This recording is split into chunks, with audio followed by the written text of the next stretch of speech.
Chapter 361. The rain didn't stop, and the cold wind was blowing, especially on the tarmac of the capital's Dojiao airport. The autumn wind and rain were even more depressing. The cold wind and rain poured into people's sleeves, instantly cooling people's eagerness to return home. The passengers sitting on the self-transit express train looked at the two figures walking on the tarmac, one big and one small. They wondered if they wanted to walk back to the building in such cold weather. At first, the passengers thought that they were a father and a daughter, but when they saw the young face of the officer, they had to overturn this conclusion. They couldn't help but feel very strange. The cold autumn rain didn't stop, and the cold wind blew horizontally. In the wind and rain, Sulu held the big black umbrella in his left hand and held the little daughter of the Zhong family's hand in his right hand. They walked to the side of the tarmac. Because he was worried that the little girl would get wet, he leaned most of the umbrella to the right. The left side of his body was already wet, and the dark green military uniform looked like it was painted with ink. The little girl's left hand tightly held his hand, and her right hand was holding the old doll. She silently followed Sulu and walked forward quickly. Although it was hard, she didn't say anything. Her beautiful long eyelashes fluttered, and her eyes were smiling like crescent moons. Her white socks and black shoes under her little blue dress were running quickly in the shallow pool of water. Only then did she have time to keep up with Su Li's speed. With her broken and laborious footsteps, the little school bag she brought from home jumped up and down, and the neat black hair on the top of her head also jumped up and down. It was just like the child's mood at this time. Sula finally reacted and slowed down. At the same time, he tilted the black umbrella in her direction. The two of them didn't talk much along the way. They just walked in silence like this.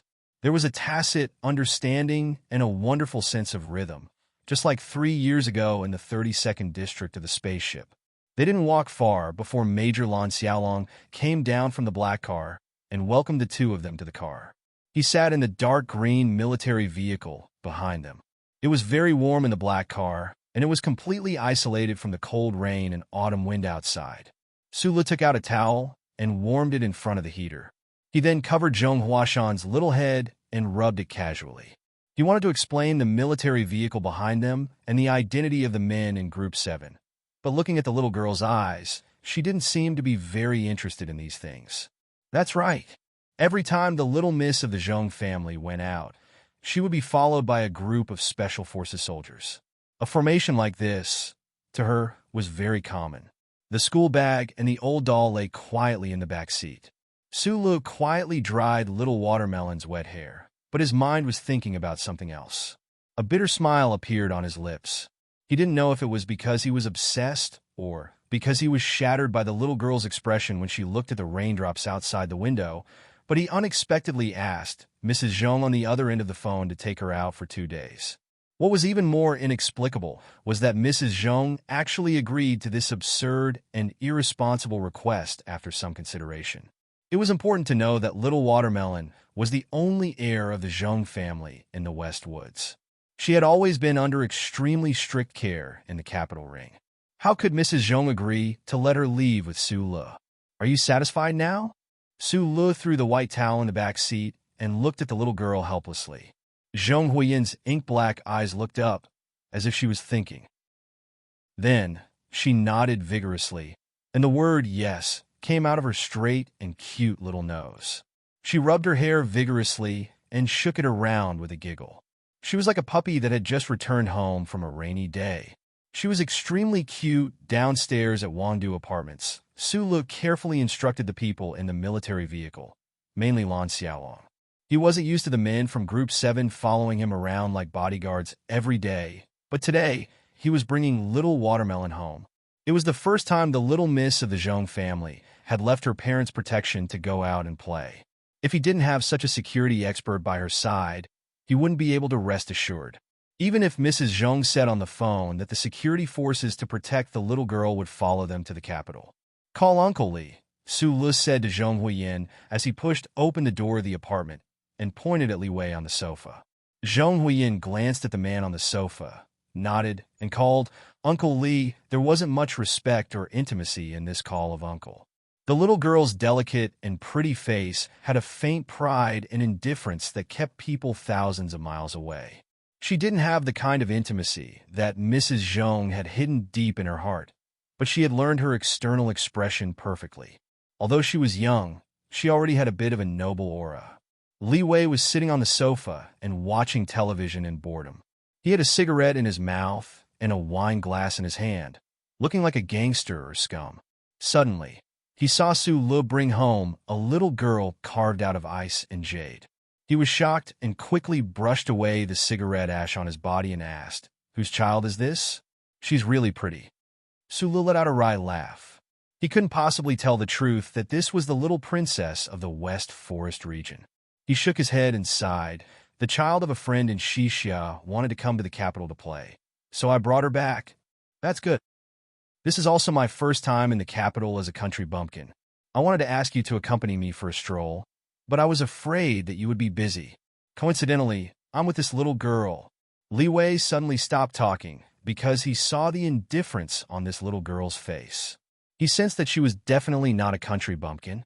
Zhong Huiyin didn't do what Su Le thought she would do: run around the various rooms curiously, admiring the simple yet genuine happiness of the lower class of society. Then, she would become intoxicated by it and jump on the sofa while laughing. That was something that little girls in television dramas would do. It was obvious that this little girl didn't have such a boring hobby. She just quietly walked around the living room with a trace of caution and curiosity in her eyes. The little girl's gaze fell on a stack of miniature discs under the television screen. She curiously looked at the discs that looked like coins. She lowered her little head and seriously studied them for a long time. Suddenly, she raised her head and looked at Su Le and Li Wei.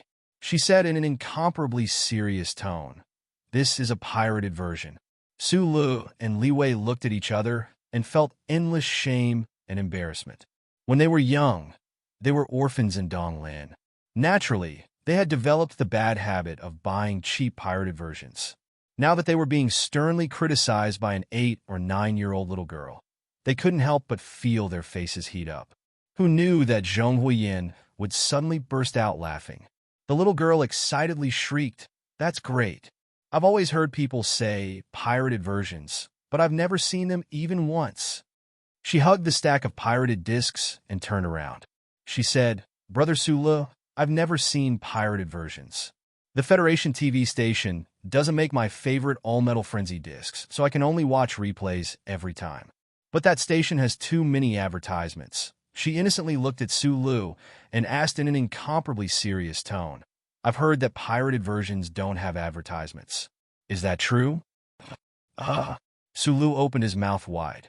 After a long time, he cautiously said, "Why don't you take a look at this legendary pirated version?" Little Zhong Huiyin stubbornly and sorrowfully uttered a series of words that broke Su Le's heart. His fatherly love grew in him, and he resolutely brought Zhong Huiyin back to his home. He had thought that after leaving the villa, the little girl would scream in excitement, cut up the bed sheets, and pretend to be a witch to scare people. She would go to the amusement park overnight to play with heartbeats, go to the fast food restaurant to eat junk food, and play games crazily. He had even mentally prepared himself to accompany her to ride the Snow Mountain Dragon. The Snow Mountain Dragon was the longest and most thrilling roller coaster in the universe. However, he had never thought that little girl Zhong Huiyin would just sit quietly on the sofa with a plate of freshly fried potato sticks in her hand. She was obediently watching the TV series on the hologram. No, to be precise, she was watching pirated discs. Whose child is this? She hasn't even seen pirated versions before. Isn't she too pitiful? Li Wei looked at Su Le, who was tidying up the kitchen, and sighed with emotion. Su Le didn't dare to look at the little girl in the living room. In fact, he was already dumbfounded. He thought that the upbringing of the 7 great families was too serious. Back then, it was acceptable that Tai Ziyuan had never eaten scallion pancakes, but he had never seen pirated versions. He had the urge to call the young master and ask if he had ever watched porn before Miss by Chi took his virginity. The early autumn festival was only a few days away. Su Le really wanted to make Little Watermelon happy, so he naturally couldn't let her stay at home and watch pirated versions every day. After thinking about it, he couldn't think of where to take the little girl to play. Suddenly, He remembered that among his few friends, the woman in red in the Shishan courtyard was already a mother, so he directly dialed a number. Drag that Dalmatian back and kill him as soon as possible before I call the guards to shoot him. As soon as the call went through, Zhou voice was extremely cold and angry. It directly made Su Li's ears go numb. He held the phone in shock and took 2 seconds to understand. Dalmatian. She must be talking about that playboy Mr. Sure. He hadn't been seen for more than a day. Could it be that he had run to the Shishan courtyard? Shishan courtyard? An anti-government spy had run to the entrance of the Federal Army's most heavily guarded courtyard. Although the Federation was playing a big game of reconciliation, wasn't Shi Qinghai's approach a little too fierce? What's the meaning of him blocking the entrance of the courtyard? He's even calling the Sentinels brothers, putting his arm around their shoulders and exhaling smoke. Sulu, I'm warning you, before those generals come in and out, and before my father comes back, you'd better drag him away and bury him as soon as possible. Otherwise, even if I don't shoot him, there are plenty of people who will. Zhou's voice on the phone was unusually cold, just like the girl in red in front of the nightclub in Linhai. However, Sulu could only hold the phone and frown bitterly, thinking that it was useless for him to persuade that young master. He hesitated and said, "He probably wants to see you or the child. What are you afraid of?" There was silence on the other end of the phone. From the corner of his eye, Sulu saw the little girl in the living room yawning, but still staring at the TV screen. He hurriedly told her about the troubles of a certain daughter. Unexpectedly, the daughter of the Zhou family was stunned and simply said, "Get out." This chapter is much more interesting. When I was writing the first chapter, I was listening to Yang Naiwen. In the end, I still couldn't write well because my mood was a bit messy and I was too short on time. During the day, I was busy with work and other chores like buying tickets. Actually, everyone should be able to see that I've been in a really good state these past few days. I'm sorry to inform everyone that I can't maintain this state any longer because tomorrow I'll be leaving Daqing and embarking on a journey. The leader's father, who is also my most respected elder, is hospitalized in Baotou, Inner Mongolia. The two of us will be going to visit him tomorrow and probably won't be back until next Saturday. However, the news we've received is good, so there shouldn't be any major problems. We just don't know how long he'll need to recuperate. I hope he recovers soon. In fact, I've been waiting for her to ask for leave so that she can leave, so I've been working hard these past few days to write more. However, I didn't expect that she'd just change to a new unit and leave so suddenly that I didn't have a single chapter saved. In the next few days, on the road and in Baotou, I tried my best to make time to write. I've been writing intermittently until today. Ever since I promised to keep updating, I haven't stopped. I'm trying to keep it up, but the most I can write every day is 3,000 words. Perhaps one day, I'll reach 2,000 words. Perhaps I'll really stop updating. Chapter 362. Sulu was very experienced in taking care of pregnant women, and it was not difficult for him to take care of children with his meticulous mind. It was just that when he was on the spaceship, he lived with the little girl in the small cabin and told her a few fairy tales every night. Now that little watermelon was almost 9 years old. Her delicate features had not yet shown the temperament of a young girl, but it could be seen that she would not have much interest in fairy tales anymore.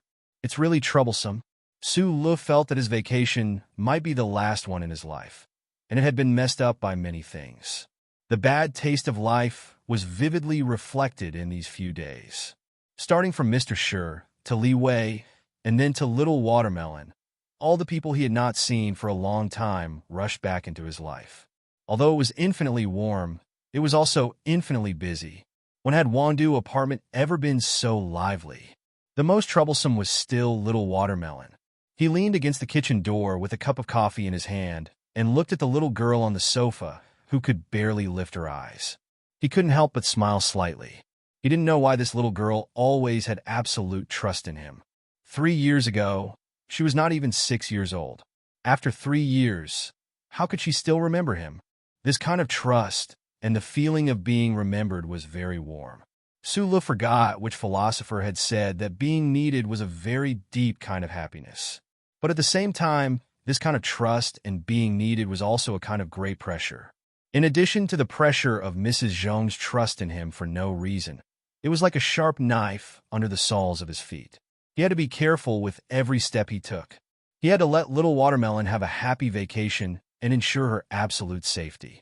After being told to get lost by Zhou, he knew that the young mother was extremely angry because of the spotted dog at the gate of the Westwoods compound.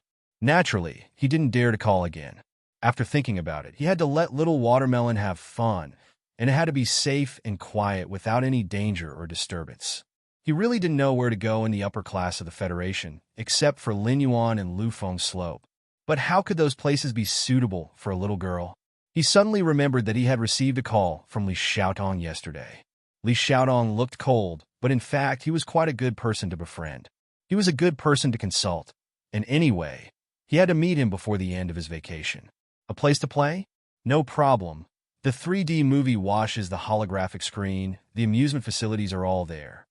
Seventh young master, Li's faint voice came from the phone. That's good. It's clean, right? How can the place we play be unclean? Li Qixiao reprimanded somewhat angrily. Su Lu added seriously, it's for little girls to play with. Li Xiaodong paused for a moment before replying. Don't worry. No problem. Under the archaic eaves of the ivy garden, Li Xiaodong put down the phone. In his calm eyes, the usual gloominess had faded a lot, but there were more complicated emotions. He muttered to himself, how young is a little girl? Brother Zeng still stood at the door like a gun tied in a coarse cloth. He knew very well that the young master wasn't asking him a question, but he still took 2 steps forward and prepared to arrange tomorrow's meeting. We won't do anything illegal. We won't touch anyone under the age of 14, Li Qixiao instructed. He frowned slightly and said hesitantly, something's not right. Why did Su Le become such a beast all of a sudden? The arranged place was a theme park. As for what the theme was, Su Le drove the black car all the way along the cliff to the mountainside, looking at the Ferris wheel and the iron tower near the sea, but he still couldn't figure it out. Beside him, Zhong Huiyin rubbed her slightly dry eyes. She was quite interested in the scenery in the southern suburbs of the capital. After all, she was a little girl. Looking at the mountains full of autumn sunflowers outside the theme park, she was somewhat happy. Li Wei was dozing off in the back seat, but young master sure didn't follow them. He was sleeping in the Wangdu apartment. This beautiful flower waiter had spent the entire night blocking the entrance of the Shishan compound. He was already extremely tired and naturally didn't want to join this strange group of 3 men bringing a little girl to the amusement park. According to the radar map mark given by Li Qixiao, Su Lu drove the black car around the mountainside road. Suddenly, there was a wide open space in front of him. The lively amusement park was temporarily left behind.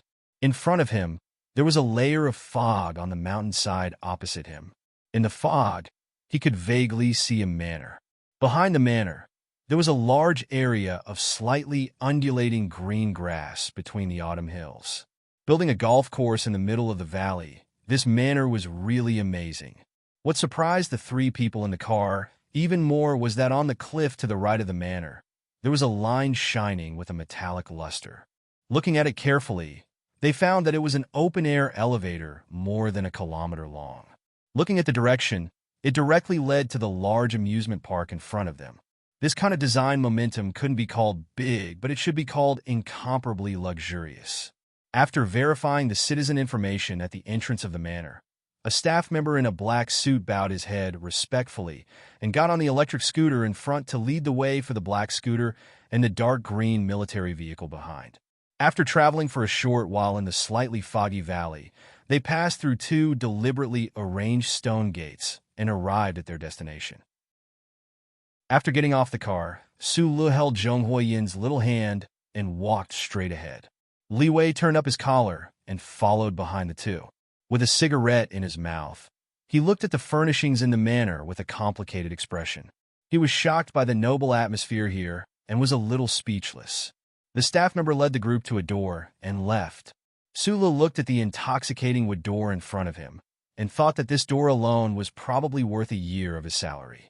Although he knew that Li Xiaodong and Little Watermelon were qualified enough to enjoy this kind of extravagance, and he had been in many high-end places in the past few years, he still couldn't help but feel a little uncomfortable. The moment the intoxicating wood door was pushed open, there was a sudden burst of crackling sounds in the room. Su Lu narrowed his eyes and his pupils shrank and then dispersed. In an instant, he knew that he hadn't been ambushed. These crackling sounds weren't gunshots, but small fireworks in the room. Because of the countless shredded paper shimmering with rainbow colors under the light, it was like a fairy scattering flowers. Among the scattered paper fireworks, there was a neat sound in the originally quiet room. 8 beautiful girls with beautiful eyebrows and picturesque eyebrows bowed deeply to Su Lu, who had pushed open the intoxicating wood door. They smiled and said, "Hello, brother Su Lu." What made people's eyes feel as if they had just been washed by water was their cute and seductive outfits. The light yellow miniskirts were close-fitting, showing off the curves of the young girls who were already tall and straight, but still slightly young. The close-fitting yellow miniskirts were so short that it couldn't be any shorter. There was even a small slit on both sides, showing off the legs that were full of youthful elasticity and vitality. They were as white as the tender core of a willow tree after being peeled off its bark. The 8 girls were all first-year students of the Federation's Academy of Arts. The oldest was only 16 years old. They had not been tainted by too much worldly dust and were attracted to this place by the irresistible money and future. They had a trace of pure and decadent aura that was hard to resist. Yellow, tender, energetic, pure. All of these were gathered on these 8 girls, but it was all for the sake of highlighting the word tender, coupled with the phrase Big Brother Su Lu that was deliberately trained. If it was any other man who saw this scene, he would probably feel a wave of youthfulness rushing towards him, and his mind would sway and be unable to control himself. The 7th young master of the Li family was sitting on the sofa, smiling as he looked at the door. He thought to himself, Mu Gu's arrangements are indeed beautiful. Su Lu, no matter how strange your request is, I'm sure you'll be satisfied with this formation. Li Wei was very satisfied. He stood behind Su Lu with his mouth wide open, completely speechless. He thought to himself, isn't Su Lu doing too well now? He's actually playing the drama of finding his first love. You should know that we didn't properly go to school when we were young. Could it be that you had a crush on someone back then? Su Lu looked at the 8 girls who were smiling sweetly like lotuses in a river. His heart had long been in a mess. He vaguely understood that there was a problem with the communication between him and Li Qixiao. While he was shocked, he remembered that little Watermelon was still behind him. If this little girl saw this scene, no matter how naive she was, she would be able to roughly understand what was going on. With this thought in mind, the 8 delicate lotuses in front of him suddenly turned into a thicket of more than 3,000 sharp blades, stabbing under his, but causing him to be in so much pain that he wished he was dead. Little Zhong Yanhua felt the strangeness in front of her and curiously poked her head out from behind Su Li's back. Su Li's reaction was surprisingly fast. He quickly displayed the 10 postures that the uncle had taught him. His right hand moved horizontally to the right as if it was splitting a mountain, firmly blocking the little girl's face. Just as he was about to give Li Xiaodong a wink, the little girl beside him exclaimed in surprise and admiration. Cool! The little girl, Zhong Yanhua, stood on tiptoe, her pair of lively black eyes staring at the edge of Su Li's palm. Her eyes were wide open as she looked at the lotus-shaped girls not far in front of her. After clearing the place, Su Li had to admit that the club arranged by Li Xiaodong was indeed clean and fun. It was not a place specially used for that kind of shady business. Going down the open-air elevator on the cliff, there were countless things suitable for little girls to play with. But in the end, he lost face in front of little Watermelon. Every time he thought of the 8 lotus-shaped girls calling Su Lu brother in unison, and then thought of little Watermelon's exclamation of cool, he felt his face become a little hot. Can't you make it clear on the phone? Li Qixiao stared at him with a gloomy face. Su Lu angrily retorted, How did I not make it clear? It's just that you perverted children of aristocratic families always have such complicated thoughts. Look at those little girls you found. I'm afraid some of them have just turned 14. Li Xiaodong cut off the seal of the coarse tobacco and handed 2 sticks to him and Li Wei beside him. Don't mention this. Fortunately, Wood Valley is really clean and no outsiders come here. Usually, Only a few family members who are familiar with each other come here for a holiday. He did not know Li Wei, but from the way Li Wei held the tobacco and some details, he could tell that this young man should belong to the lowest group of people in society. But he also knew that Su Lu did not have many friends in the Federation. For this person called Li Wei to be introduced as a friend by Su Lu in such a serious manner, he naturally could not be underestimated. Wood Valley? After coming in, I keep feeling that the style here is somewhat familiar. Su Lu raised his head and glanced at the elegant furnishings in the room, squinting his eyes as he tried to distinguish the authenticity of the paintings. Chapter 363. Wood Valley is the property of the Lin family. After Lin Banshan broke the door, he no longer cared about the family's affairs. Of course, the old men of the previous generation of the Lin family were unwilling to give up. They begged and pestered people to enter the Lin garden. They shamelessly learned from the Lin garden and built such a place. Li Xiaodong rubbed the thick tobacco with 2 fingers and lowered his head. This garden not only imitated the form, but also the spirit. Plus, the Special Administrative Region government built a large entertainment area on the other side of the mountain, so it's very suitable for a family vacation. It's said that President Sieg liked it very much when he came for a summer vacation 2 years ago. Unfortunately, this mountain is not as good as the White Mountain behind Linyuan. Also, there's no airport, so it's not very convenient. Fortunately, there's a lot of clouds in the mountain, which makes up for some of the disadvantages. Su Lu took a sip of red wine and pursed his lips. During high-class occasions in the capital ring, the place he went the most was Linyuan. He often sat by the flowing water of the bamboo residence. He had a deep impression of the White Mountain under the curtain of night, and the private jet taking off and landing from time to time.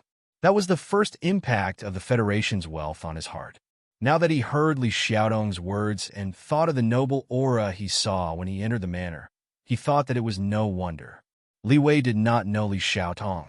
He only knew that this gloomy young master was probably a big shot, but he could not imagine that this person was one of the 7 legendary family's heirs.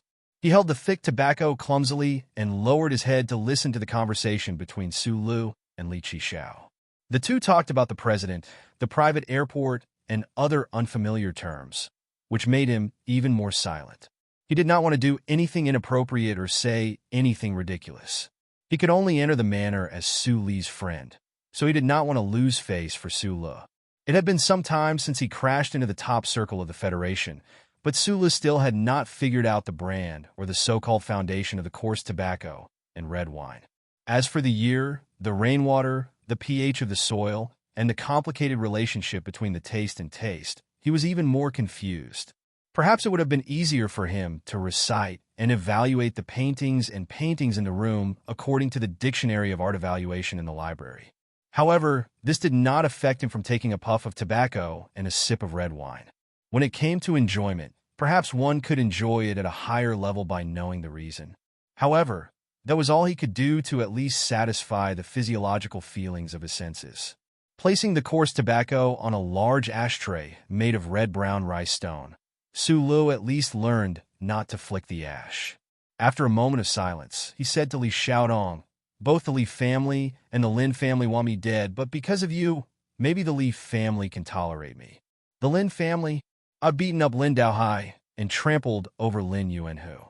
It feels weird to be a guest at their property. This is an open business. A family like the one we grew up in will never solve all the grudges on the surface." Li Xiaodong said faintly, "Everyone has to abide by the rules. Although Lin Daohai is brave and fierce, it's impossible for him to use an automatic rifle to sweep you away. In this world, other than you and Lin Banshan, who would do such a thing?" Su Lu heard the hidden meaning in this sentence and smiled. "Coincidentally, I only found out when I came. Lin Daohai and the leader's son who was beaten up by you at the banquet are also here. However, I don't think the two of them dare to disturb your mood." Li Xiaotong raised the wine glass in his hand and said with a smile, "How many people in the Federation dare to mess with you now? You make me sound like a playboy, right? I didn't expect you to bring a little friend here. I was going to introduce some people to you today." Li Xiaodong put down the wine glass and said, Of course, they are all people with ulterior motives. They have some power in the S1 states. Apart from a few people who are interested in the little money I have on hand, the others are only here to make early investments. You can understand from this point alone that they are not really powerful people. At most, they're second-tier people. Sulu understood.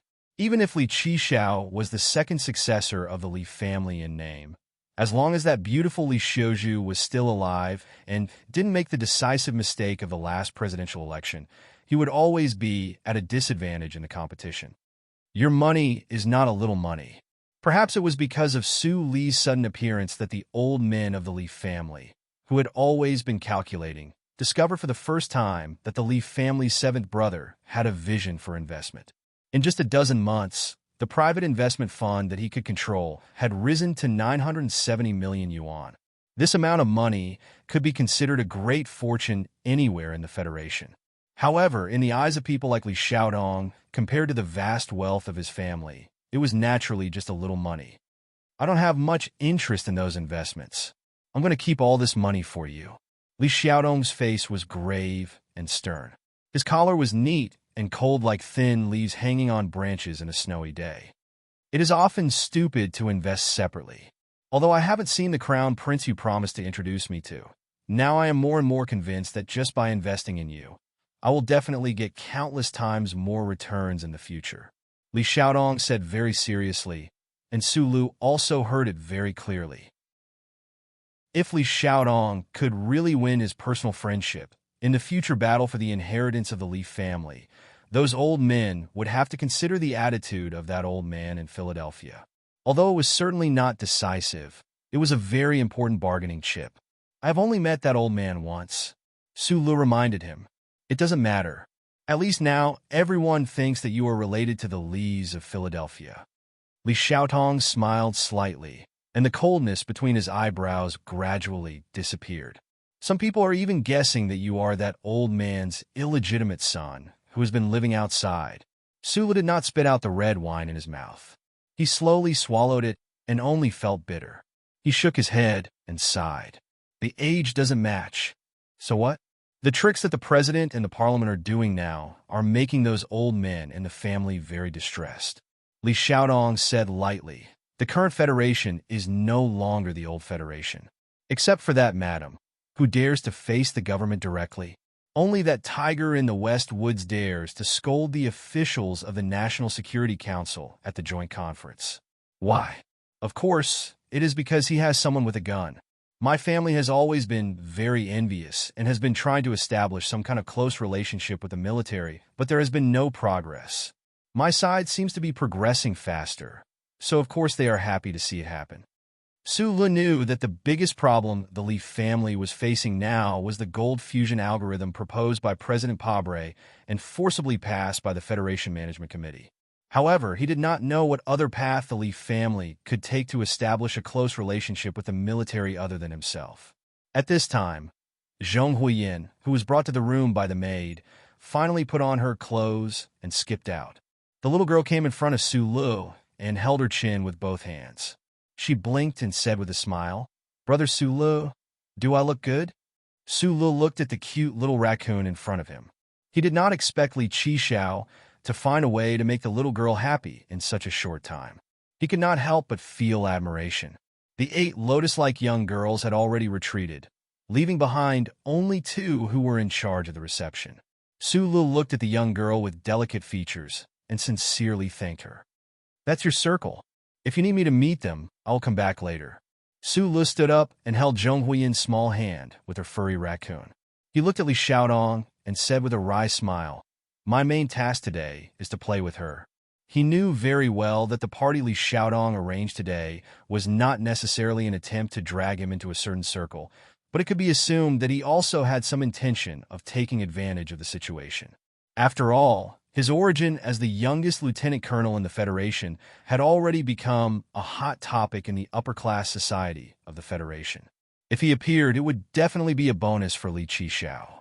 Li Xiaodong indifferently spread out his right hand, indicating that he could do as he pleased. Looking at the back of Su Lu and the little girl dressed as a raccoon disappearing, he could not help but feel a little strange. Which family's child was this? Unexpectedly, Su Lu doted on her so much. Looking at the faint pride between her eyebrows and the calmness in the luxurious environment of the Wood Valley Manor, she must not be a child of an ordinary family. But he never thought of going to the Zhong family in the West Woods. In his opinion, Su Lu, a guy with a military background, was very close to the crown prince of the Tai family, and was also carefully nurtured by the old man in Philadelphia. His fate was already very good. If the little girl was the little princess of the Zhong family, Li Qixiao was afraid that he would painfully pull his hair and sigh that this kid's luck was already heaven-defying. Su Lu took the little girl to the amusement park in front of the mountain to enjoy life no longer alone. Li Wei, on the other hand, did not know why he stayed behind. The number of people in the second courtyard of the Wood Valley gradually increased. Li Xiaodong did not have the time to take care of this unknown person. After giving a few instructions to the housekeeper, he began to seriously talk with the guests. These guests were dressed very plainly, but if one were to carefully examine them, they would definitely be shocked by the handmade symbols embroidered with silk that represented money. Li Wei didn't understand these things, so he just listened quietly. With the spirit of a small fry, it only took him 10 minutes to clearly determine that the middle-aged and young people who were qualified to appear in this big house were not ordinary people. Except for a few people who were obviously as nervous as him, the rest were all big shots. Being in such an environment, Li Wei concealed his nervousness very well. While sighing, his ears perked up, especially when he heard that two of the fat people were big businessmen who did trade with Bermuda. The tip of his ears slightly trembled. The only one who stayed behind was the young girl, First Lotus. She was quietly and innocently listening to a topic that she would never hear in the Federation Academy of Arts. Suddenly, she was called to Li Wei's side. Li Wei lowered his voice and asked, "What's your name?" "My name is Xiao Shi." The young girl was a little nervous and cute as she answered. Li Wei whispered, "Can you give me a pen and papers?" Xiao Shi thought that this man wanted to give her contact information, and a trace of pride appeared in her delicate and charming eyes. Although this guest was dressed very plainly, and not like the others who were pretending to be plain, she only knew that those who could come here were not small people. Perhaps this guest liked to play this kind of game. Thinking of this, the trace of pride between her eyebrows turned into gentleness, and she said softly, "Wait a moment." Chapter 364. Li Wei, who had been at the bottom of society since he was a child, had just been rescued by the West Woods soldiers from the Bermuda Star region. Naturally, he did not have any cards with him. As it was his first time entering the capital ring, he was still unable to adapt to the shock in his heart. However, any small character with ambition and courage would not let go of any opportunity to come into contact with a new world. He took out pieces of plain white paper and exchanged them for expensive cards made of pure plant fiber. The paper had his name and contact information written on it. The powerful figures of the various provinces did not know who this submissive and even somewhat uncomfortable young man was, but anyone who could appear at the 7th Young Masters gathering would surely have a chance to soar into the sky in the future, even if they were still unknown. Naturally, no one would reject his somewhat awkward method of exchanging information, but there would occasionally be a hint of imperceptible contempt flashing across their faces. Li Xiaodong sat on the sofa and watched this scene calmly. He knew that the contempt in the eyes of these guests was not because of Li Wei's attire, but because of his expression. After all, the only thing Li Wei could bring out was the wisdom of struggling to rise from the bottom of society. If he could really accurately judge the situation today, there was no way he would be so humble no matter what. However, even so, looking at Li Wei's submissive and humble manner, 7th Young Master Li still felt a sense of admiration for this small character. He was also 90% suspicious. This 90% suspicious was because he was very curious. What kind of place could give Su Lu and this young man named Li Wei the courage to clumsily but persistently break certain rules and enter certain circles? After playing crazily in the amusement park for the whole morning, Su Li's face was pale from the torment of the roller coaster ride. He held Zhong Huiyin's small hand and walked up the awe-inspiring open-air elevator at the edge of the cliff. Only when the autumn wind blew on his face did his spirit recover slightly. He did not understand why the roller coaster ride was scarier than the mecha training. Zhong Huiyin was still wearing the brown raccoon costume, but the raccoon head had long been removed. Her red face was full of sweat, and her hair was wet. Her smiling eyes were still filled with excitement, happiness, and a trace of reluctance. Madame Zhong said that you have to take a nap. We'll play again in the afternoon. Su Le held the handrail of the elevator and took out a handkerchief with his right hand to wipe the girl's sweat. He was a little worried that she would catch a cold from the mountain wind. However, on this steep cliff, the girl didn't seem to be afraid at all. Yes, Zhong Huiyin nodded heavily.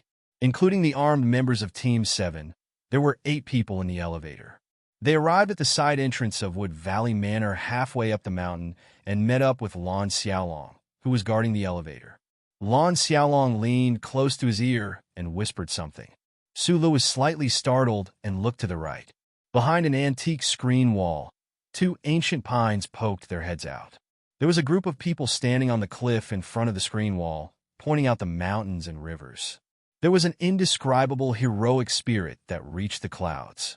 However, looking at the 2 proud faces in the middle of the group, Su Le only felt that the clouds and mist in this beautiful mountain valley had dispersed too quickly.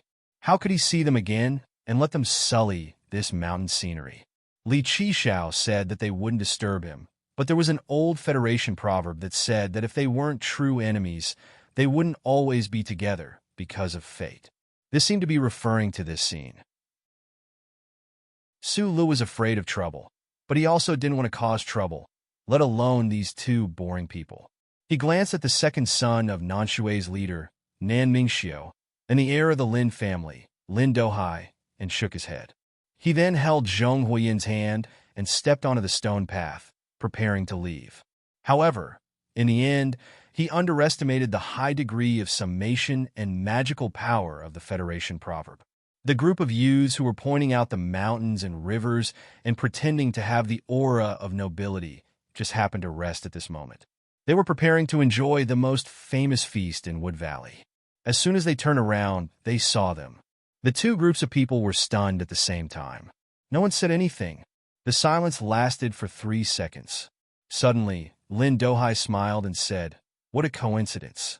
I didn't think that a small place like my family could actually invite such a big figure like you." Lin Dohai's original intention was to mock Su Le, but now that the men of the 7th group were following Su Le closely, it really did make Su Le seem like a big figure. Many of the youths in the group revealed doubtful expressions. A few of the youths who had been fortunate enough to attend the charity banquet that night and watch the confrontation on the terrace revealed vigilant expressions. These days, Nan Mingxiu had been well received by the young masters of the Federation. He enjoyed the good old wine and knew delicious people that he could not enjoy in Green Dragon Mountain. He felt that his life was so happy. His father should have reconciled with the Federation long ago. Today, in the Wood Valley Manor, he had been well received by Lin Dohai. Just as he was in high spirits, he saw the person he hated the most. Nan Mingxiu was now clear about Su Le's background. However, how could an idiot develop into a proud idiot? Naturally, it was because he believed that his background was greater and was used to speaking with his background and fists. The Federation strictly controlled firearms, but gave the Green Dragon Mountain delegation great privileges, allowing them to bring a group of independent military forces into the capital. The Central Committee of Green Dragon Mountain knew that the government's arrangement was to express goodwill, so they did not bring many people from S2. There were only 30 or so people who were responsible for the daily protection of the delegation. And it was this group of brave and skilled anti-government soldiers that ended up being taken away by Nan Mingxiu, the leader's son. At this time, these 10 soldiers all stood behind him. On the balcony of the reception party, Su Lu understood the principle of light wind and cloud from the barrel of a gun. Nan Mingxiu, the leader's son, undoubtedly also understood this point. So today, he was even more insufferably arrogant than before. The gloomy anger on his face was not concealed at all. He walked directly in front of Su Lu and the others and coldly said, "Last time at the reception, you warned me once. Today, I want to return that warning to you. Su Lu looked at the leader's son in front of him. He wondered if the people from Green Dragon Mountain all had some mental problems. Zhang Xiaoming was such a good girl, yet she was forcibly harmed to such an extent. However, Mr. Shi's group of professional spies did not seem to be so stupid. Oh, right. That was because Mr. Zhong Kai's deep sea was not in Green Dragon Mountain at all. Since you and Comrade Zhang Xiaoming have nothing to do with each other anymore, I think you should not interfere with the matters between me and her in the future. Nan Mingxiu's face was gloomy. He thought he was very tolerant and gracious when he said this. Then, he lowered his voice and said to Su Lu, "No matter how strong your background is, what right do you have to interfere with our internal affairs? The matters between Zhang Xiaoming and I are not for you to interfere. After all, you're just an ex-boyfriend. Don't worry, when I get her, I will report to you." Nan Mingxiu made a mistake. He only found out about the relationship between Su Lu and the Lees of Philadelphia. He did not know about the violent deeds of Su Lu that made the entire upper class of the Federation fall into a dilemma.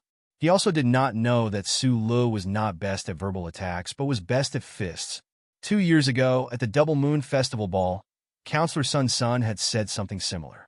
It seemed that whether it was the privileged class of the Federation or the privileged class of the anti-government army, they were very similar in this aspect. They knew how to make a man angry, but they forgot what the price of anger was. Counselor Sun Sun paid with a few broken teeth and a face full of blood. What about this leader's son? Su Lu still quietly narrowed his eyes and looked at him. The story on the balcony of the reception party had already spread in the Federation. The men of Group 7 knew very well about the very complicated emotional entanglement between their manager and Green Dragon Mountain's Yi. Lan Xiaolong shrugged behind him, shook his head, and said faintly, "Brother, I am not a person who likes to stir up trouble, but if you can still tolerate this matter, I really can't stand it." As his voice fell, under the ancient pine trees halfway up the cliff, a gust of wind blew in front of the screen wall.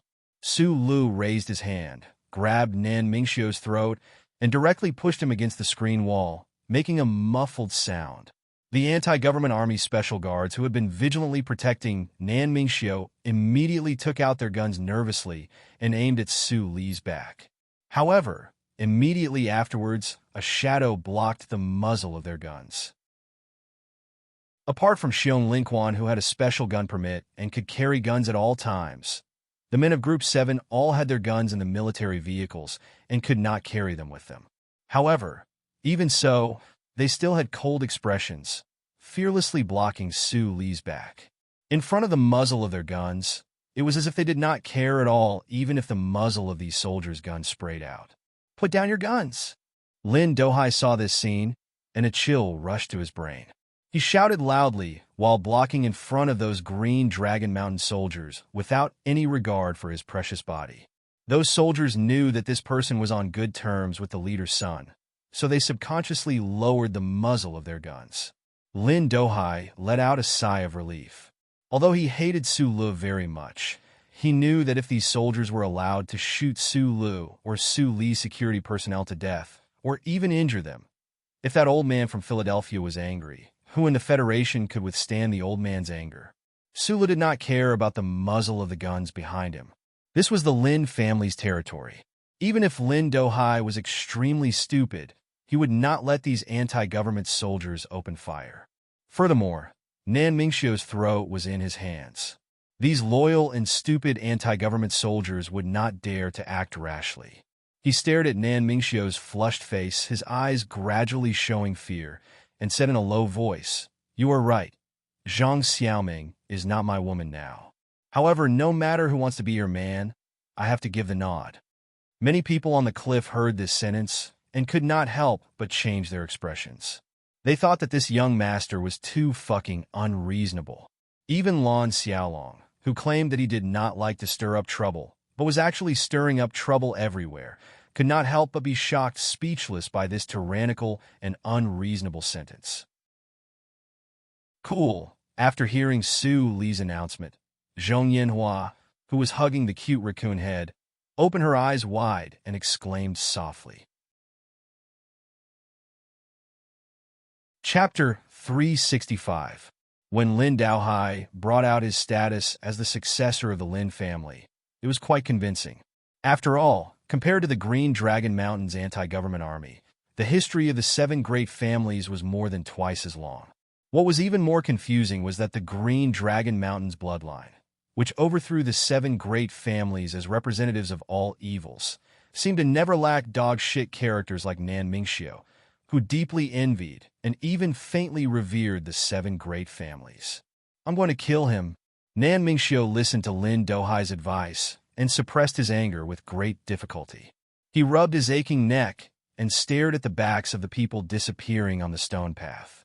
His eyes flashed with a trace of gloominess as he rubbed his throat and said in a hoarse voice, probably because he often said these kinds of meaningless threats in Green Dragon Mountain, the soldiers of the anti-government army didn't show any strange expressions on their faces.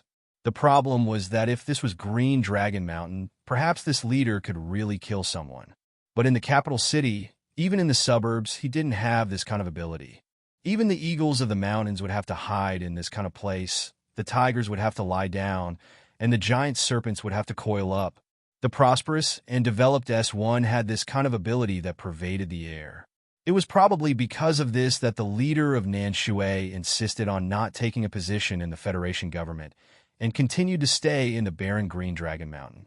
Nan Mingxiu was indeed very angry. But when he thought of the coldness in that young officer's narrowed eyes and the iron-like hand on his throat, his heart was filled with endless fear. Even his legs became a bit weak. "You can't kill him." Lin Daohai looked at Nan Mingxiu with slight ridicule.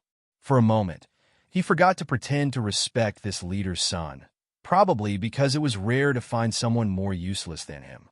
"Right now you are Chairman Jin Jifan's secretary in name. Then you should be very clear who was Chairman Jin's number 2 person before." Lin Daohai patiently taught. "The person you want to kill once directly charged into the 4 provinces and killed your number 2 person. If you force this kind of ruthless person into a corner, what good will it do you?" Nan Mingxiu's body trembled as he looked at him in disbelief. After a long silence, he said in a trembling voice, "Didn't you say before, the Federation is a society ruled by law, not Green Dragon Mountain, and we can't just randomly shout and kill?" "I'm not talking to you anymore," Lin Daohai said in annoyance. He thought to himself, "I've already told you that this brat has climbed up the mountain known as the Lees of Philadelphia. Why would he care about something like the Federation's laws?" This was probably the true opinion of the 7 great families and most of the upper echelons of the Federation towards Su Lu, this young lieutenant colonel. Hidden within their forbearance was infinite vigilance and fear. Whether it was gloomy or fearful, Su Lu didn't care. No matter what other people thought or felt about him, it wouldn't affect him. Being cursed behind his back wouldn't give him a headache, as long as he could ensure that the other party wouldn't hurt him and the people he cared about. The conflict between him and the leader's son seemed to be caused by Lin Daohai's sarcasm, Lan Xiaolong's not stirring up trouble, and this person's stupidity and arrogance. But only Su Lu himself knew the truth. Just by looking at Nan Mingxiu, he thought of the girl holding his arm at the banquet. He thought of how this person had once revealed a naked desire of possession, wanting to eliminate some troubles for a certain girl in advance. Su Lu didn't have the ability to see lightning like the old man of Philadelphia. Naturally, he didn't really expect to scare the arrogant and willful Nan Mingxiu into not daring to do anything.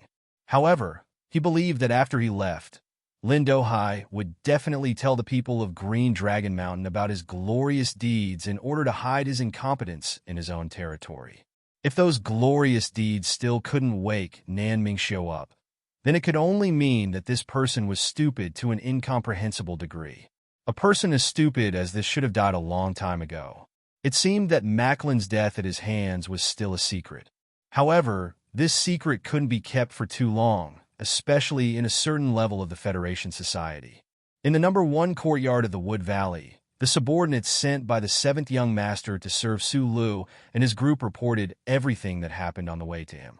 Li Xiaodong, with a cold face, saw that Su Li's expression seemed to be as usual. Only then did he feel relieved. He asked a few questions briefly and didn't mention it again. According to Mrs. Zhong's instructions, Zhong Huiyin went to take a nap full of excitement, but she didn't know if she could fall asleep. In this little girl's opinion, the fun brought by those crazy activities in the morning was far less fun than brother Su Lu showing his small hand under the pine tree halfway up the cliff and saying those words. In the extremely spacious main courtyard, a simple lunch was in progress. The food was naturally exquisite, but the guests present were not too interested in it. Their main purpose today was to get close to the calculative seventh young master. There were many guests. After lunch, 6 or 7 middle-aged and young people intentionally or unintentionally surrounded Li Xiaodong. They looked at the authentic paintings in the number 1 courtyard of the Wood Valley and discussed in low voices. Although the backgrounds of these people were far inferior to the 7 great families, they had grown up in a cultural environment built by money since childhood.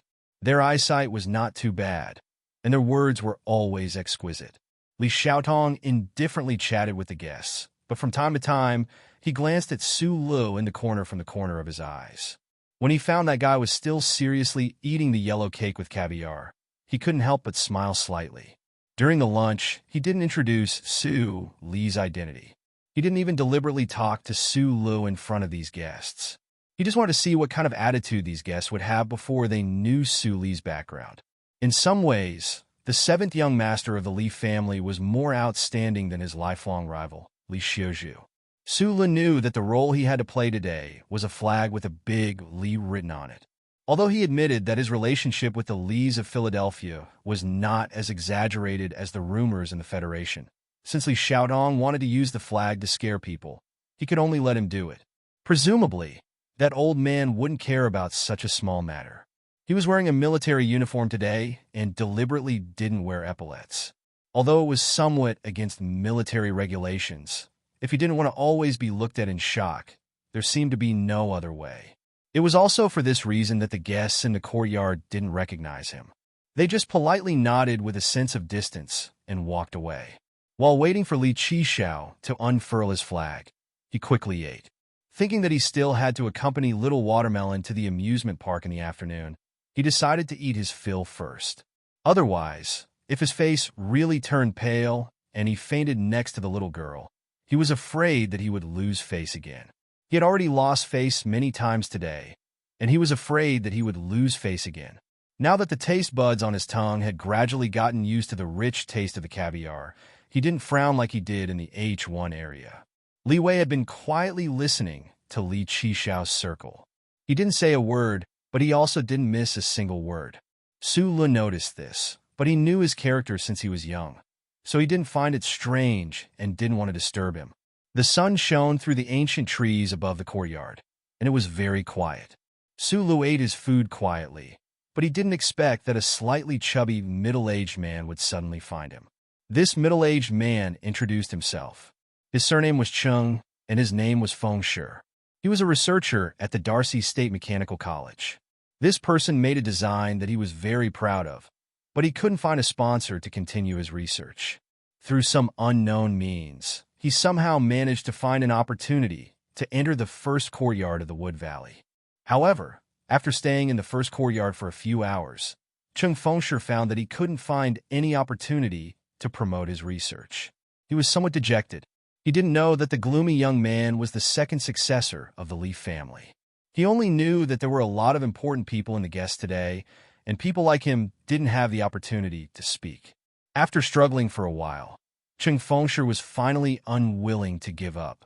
He had the thought of smashing a jar that had already been broken, so he set his eyes on Su Lu.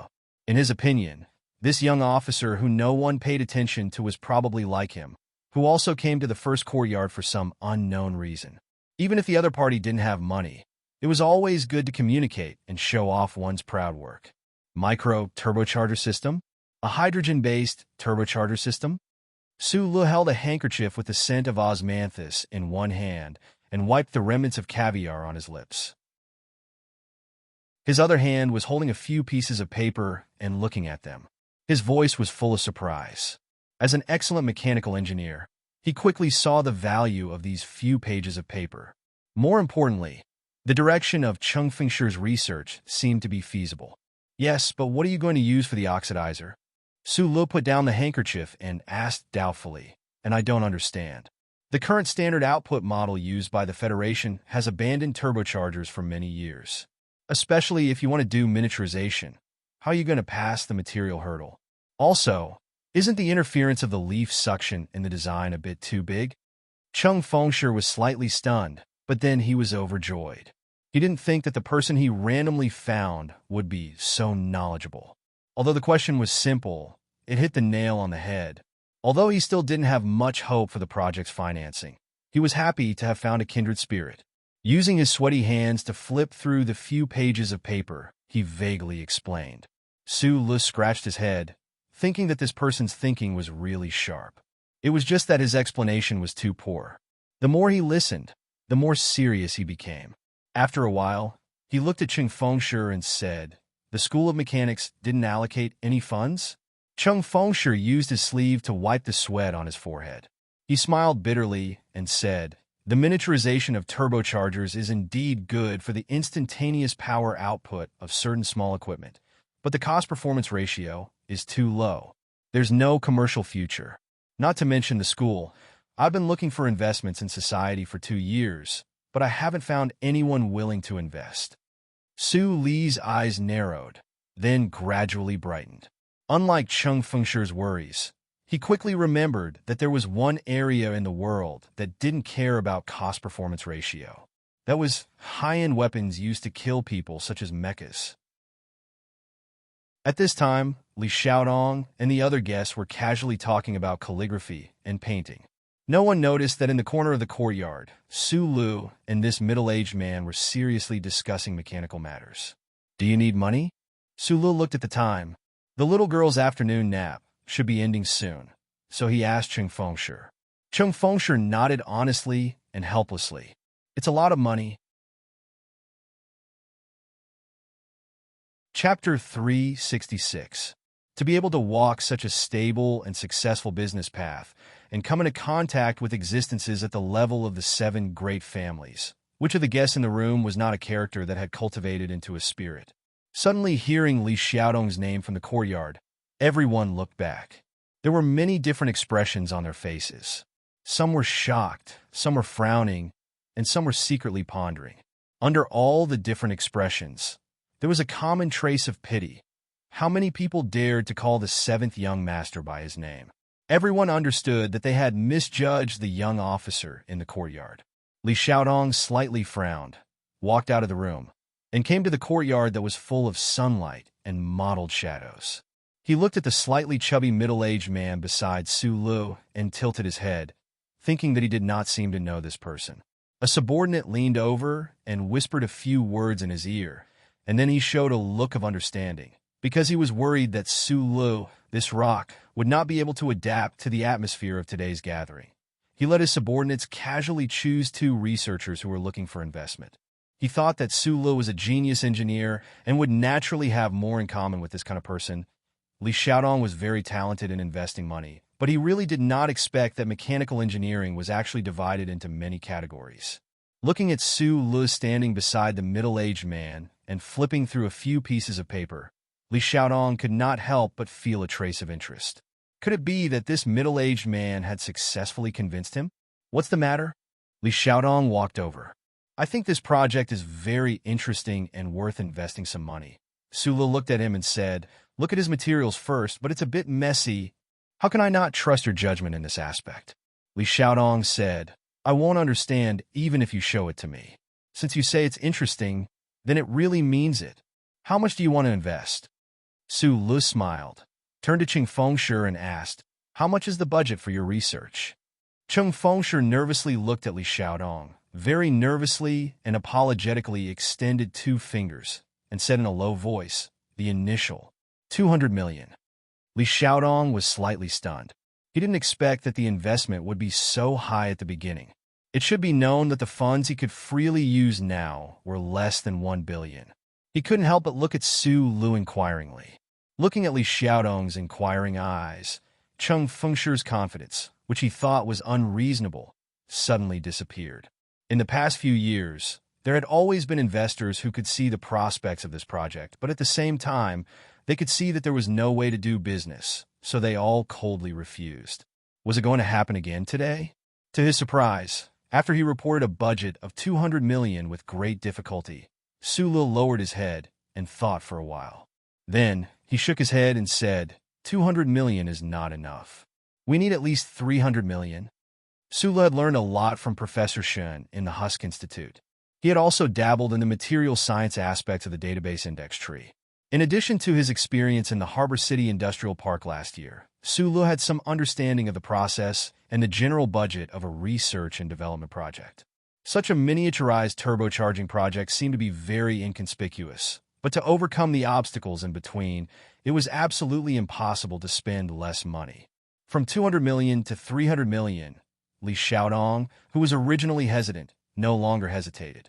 At least it didn't show on his face at all. In just 0.2 seconds, he smiled and said, "Okay." This word was very simple, but the 6 guests who silently watched this scene under the stone steps of the courtyard felt very complicated. They watched calmly and steadily, and didn't rush to do or say anything at this time. They secretly planned for what would happen later, such as how to make up for the previous neglect, how to smile, and how to get to know each other without leaving a trace. Directly calling the 7th young master's name, and casually asking the 7th young master to pay 300 million. For them, 300 million wasn't a lot, and it wasn't scary. What was scary was the attitude the 7th young master showed through this matter. The 3 people whispered a few words, and Cheng Fengshi's face was full of excitement. As for whether they would use private funds to invest in the Darcy School of Mechanical Engineering or set up an independent research and development department, there would naturally be professionals to discuss with him. If there are any technical problems, I'll introduce someone to you. I believe her practical experience in this area will inspire you. Su Lu thought for a bit, wrote down Shang Qiu's contact information on a piece of paper, and handed it over. When he was about to say something, the phone in his military uniform started to vibrate. When he took out his phone, his expression suddenly became a bit weird. His fingers that pressed the call button were a bit stiff. When he heard the voice from the phone, he nodded his head. Silence reigned in the serene and elegant courtyard. Li Xiaodong frowned. He knew very well that although Su Lu was a kind person, he was definitely not docile. He didn't know who was on the other end of the phone, but he was actually able to turn him into a nodding bug.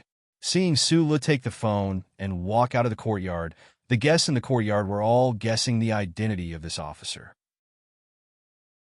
Occasionally, some people would think of a person that the federal military had been purposely cultivating recently, but because there had never been any rumors of that person being close to the Li family, they didn't dare to confirm. Only Cheng Fengshi's attention was all on that piece of paper. He didn't notice Su Lu leaving at all. He stared blankly at the 2 words Shang Qiu and the extremely detailed personal contact information.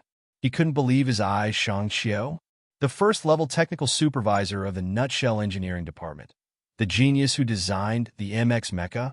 Then, could this officer be that other person? When he thought of this, he was so shocked that he didn't have time to feel respect, but he was already in awe. The air in the courtyard was filled with an undercurrent of speculation and shock. The 7th young master of the Li family smiled slightly, and the dark aura around him faded slightly. He looked at the guests and said, "Don't be curious as to why I value his opinion so much. He can even set the standards for the MX Mecha. Within the Federation, there are probably not many people who don't believe in his judgment. If you don't believe me, you can ask Li Wei. They are good friends," Li Xiaodong added lightly at the end. His words confirmed Cheng Fengshi's shock and the disbelief of the crowd. Li Wei, who had been standing silently outside the circle, smiled somewhat embarrassedly at Li Xiaodong. He knew that the other was helping him, but until now he still hadn't gotten used to the fact that Su Lu had become some sort of influence that could be borrowed outside the courtyard. Some things always need to be done more professionally. You are a person who keeps his promises, and to carry out your promises, you need to be more careful, cautious, and persevering. The calm voice of the Federation's Minister of Defense, Zhou Yingxing, came from the other end of the phone. There was no purposeful so-called power in his voice, just like a scholar speaking slowly. Su Lu lowered his head and acknowledged. Although his relationship with the Zhou family had become extremely close, it was rare for him to receive a call from Minister Zhou. Minister Zhou's words on the phone were very subtle, but he understood that the so-called focus, attention, and caution referred to everything related to taking the blame. Because of some sort of tacit agreement in the rain at the Milky Way Public Cemetery, this big boss of the West Mountain Courtyard had already taken the blame for Su Lu many times in private. During the scene at the Four Prefectures Peace and Reconstruction Charity Banquet, although the people who met on the balcony were ex-lovers, since Su Lu was already a scapegoat, his appearance would always make the Minister of Defense lose a lot of face. After all, he was nominally Zhou Liu's father. At this time, the sun was moving west, but it was far from dusk. Zhou Yingxing's phone call wasn't an accusation, but to Su Lu, it was a very serious reminder. Under such circumstances, he could only nod and agree. After the phone call, Su Lu sighed softly. Suddenly, he thought of the shout in the courtyard and suddenly fell silent. That subconscious shout was to helpfully shout on, raise the flag. But was it not because he was intoxicated with the feeling of relying on the Li family to become a big shot in the end? It was like that at the banquet, and it was also like that today in the Wood Valley, and this seemed to be a very bad trend in the silence. In the autumn forest burning under the sun, a girl quietly appeared. This girl had a head of thick black hair, slightly curled up at the ends of the hair over her ears. Paired with a pair of quiet and gentle eyes, she was very beautiful. Su Lu was slightly startled and bowed his head to greet the other party. The children of the 7 major families, who had always been mysterious, often appeared in front of him so easily. On second thought, the relationship between the Nan family and the Lin family was not shallow, and the Wood Valley Manor itself was a place for these families to socialize, so he felt relieved. Nan Xiaomei looked at Su Lu and smiled gently, hiding the surprise and shyness in her eyes. She walked in front of him and quietly said, "Hello, should I call you Su Gong or Lieutenant Colonel Su?" Su Lu smiled and said, "Just call me Su Lu." They had met by chance on the high-speed rail to Hong Kong, and they had exchanged a few words at a cocktail party. He was still unfamiliar with this beautiful girl, but deep in his heart, he had a very good impression of her. Even in his dreams, there was a trace of beauty floating faintly in his mind. Su Lu was about to ask if she came with Lin Daohai, when suddenly there was a hurried voice from behind the forest. It seemed to be a middle-aged woman. Su Lu was slightly startled, and Nan Xiaomei said apologetically, "The mama at home is calling. Maybe the elders are bored playing cards and want to talk with me." The 7 daughters of the 7 major families said such words to an unfamiliar opposite sex. It seemed a bit too intimate. Su Lu was slightly startled and said, "Then I won't disturb you." When Nan Xiaomei was about to leave, she suddenly clenched her hands on the side of the dark blue overalls, lowered her head, and asked in a trembling voice, "I heard that the military is sending more troops to the West Woods. Are you going too?" "Maybe, but I'm not sure yet. It depends on what the ministry wants." Su Lu didn't explain in detail, because he was a little surprised that this young lady would care about his affairs. There was a trace of panic and a trace of complex emotions in Nan Xiaomei's quiet eyes. Suddenly, she lowered her voice and said, "The West Woods is very dangerous. You have to take care." "Thank you." Su Lu was still puzzled, but he felt warm in his heart, so he seriously replied. Nan Xiaomei took a deep breath, suddenly raised her head, looked at him bravely, and said as calmly as possible with a smile, "Maybe you think it's ridiculous, but I have to tell you something." "What?" "I like you." After saying this sentence, Nan Xiaomei, whose cheeks were slightly red, lowered her head and ran away like a frightened deer, leaving Su Lu in the forest. He was so shocked that he didn't know what to say. That it was more than absurd. More than absurd. It was like a thunderbolt on a sunny day. Although it didn't really kill Su Lu, it shocked him so much that he was speechless. His brain was filled with the question of "who am I?" that had nothing to do with philosophy, because his logical thinking ability made him firmly refuse to believe that those 4 words were directed at him. He had experienced many soul-stirring events in his life. Great joy and great sorrow and great joy mixed with the vicissitudes of life. Those events were even more terrifying and shocking than the words he heard in the autumn forest in the Wood Valley today, but it was extremely difficult for them to move him as much as they did today, because he didn't understand why this quiet and beautiful daughter of an aristocratic family, whom he had only met twice, would, for no reason at all, use such simple yet extremely destructive words to attack him. "I like you?" It was like going to the distribution station to buy protein meat, but the Bureau of Proclamation official told you that wild beef was on sale today. The black market butcher behind him was beaming with joy as he hooked his arm around the HTD Bureau detective's shoulder. It was like the Federal Central Computer suddenly turned into a naked beauty, doing an S3-style hip dance in front of you. For Sulu, who often chatted with the old guy, even if the latter thing really happened, he might have enough psychological capacity to bear it. But Nan Xiangmei's sudden confession shocked him to the core. He was so shocked that his hair stood up, and his general's hat was about to be lifted up.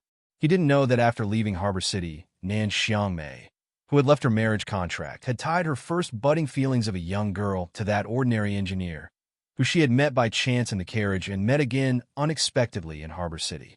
He didn't know that Nan Xiangmei had been quietly inquiring about him for more than a year.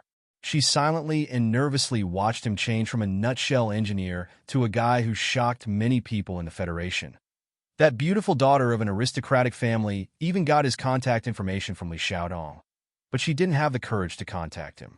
Instead, she took advantage of the fact that Li Xiaodong was treating her family to a meal and encouraged her family to come to the Wood Valley Manor for the New Year festival. She stayed in the woods for a long time just for a chance encounter. However, even if he knew this, Su Lu still turned into an ice sculpture. He stiffly looked at the back of the girl who disappeared into the woods and couldn't say a word. Love at first sight? He admitted that he didn't have the peerless appearance of Mr. Shi and Li Xiuzhu. He didn't have the gentle and kind temperament of Zhou Yu, and he didn't even have the quiet and strange temperament of Bai Yulan. He was just an ordinary person. How could he make a girl like him? And that girl was the daughter of the Nan Xiangmei family. Who am I? I'm Su Lu. I'm not handsome, and the interesting part of my personality has long been hidden by my boring stone appearance. Since childhood, I looked up at the starless sky and the TV in the pub. I liked the high and mighty purple-haired girl, but the two of them were separated by who knows how many light years. Later, I liked a girl who wore black-rimmed glasses, but the ending was not beautiful. In the matter of men and women, this stone of Donglin only knows how to look up, be silent, give, sacrifice, and be abandoned. It seems that it will be like this forever. However, this scene in the woods reminded him of Professor Shun's words, which were, "There is no reason in the universe." Chapter 367. Relationships were just like quantum physics. There was no universal truth that could be applied to all things in the world. If there is a real reason for liking or not liking, a mother-in-law doesn't need a wooden stick to break up a couple, just a computer is enough. The famous Federation's broken family member, Lin Banshan, boarded the high-speed train halfway and broke the marriage alliance between the Lin family and the Nan family. From that moment on, Nan Xiangmei, who had no choice but to accept everything arranged by her family, was like a goldfish in a broken fish tank, a fledgling in a broken net. She suddenly found that she had obtained a rare freedom and saw the possibility of a blue sea and a blue sky under the girl's beautiful and quiet face, who knows how many waves were raised. At that time, a hole was opened in her pink heart, but there was no one to fill it. At that time, Su Lu sat next to her and gave her a very good first impression. This kind of good impression was also false. It was just sincere and honest. However, just like a newborn baby beast, it was used to recognizing the first person it saw as its closest parent. When a young girl was allowed to freely fall in love for the first time, the first man she saw that she had a good impression of would naturally leave a very deep impression on her. If this continues, it will just be a spring dream, a memory of old age with a smile and a faint self-deprecating smile. Since then, Su Lu did not disappear from Nan Xiaomei's life. Instead, with a decisive attitude, he became a character often mentioned in the social circle of the seven great families. Nan Xiaomei was endlessly curious about him. How could such a small character with no background make so many people of the Li family, Lin family, and Nan family unable to forget? So she paid attention, inquired, and silently watched. She knew a lot of Su Li's stories, including the story between him and Zhang Xiaoming. These stories actually have the power to move girls. It's just that Su Lu himself didn't know. If Nan Xiangmei and Su Lu met often, perhaps these faint feelings would gradually fade away. It was just the initial trace of good feelings. As the daughter of the Nan Xiangmei, who had read countless books, she definitely wouldn't be so naive to mistake that trace of good feelings for true love. Unfortunately, she didn't see it. So Nan Xiangmei could add her own imagination to Su Li's story, and imagination is often beautiful. The most unforgettable first meeting, the reason for not meeting again. The beautiful girl was used to silently asking about the small-eyed engineer.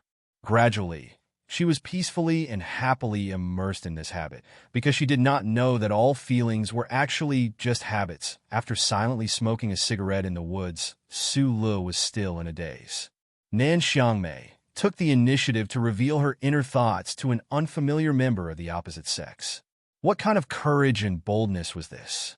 He didn't think about that for the time being. He just felt that what happened just now was a very experimental drama. The main thing was that it happened too suddenly. The two of them were too unfamiliar with each other, and he wasn't mentally prepared.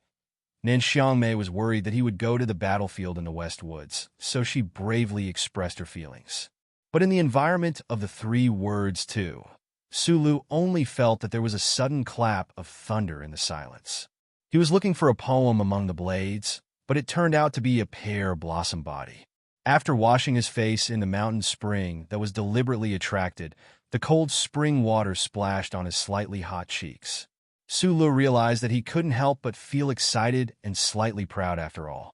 He was a poor man who only knew how to play with unrequited love and bitter love all his life.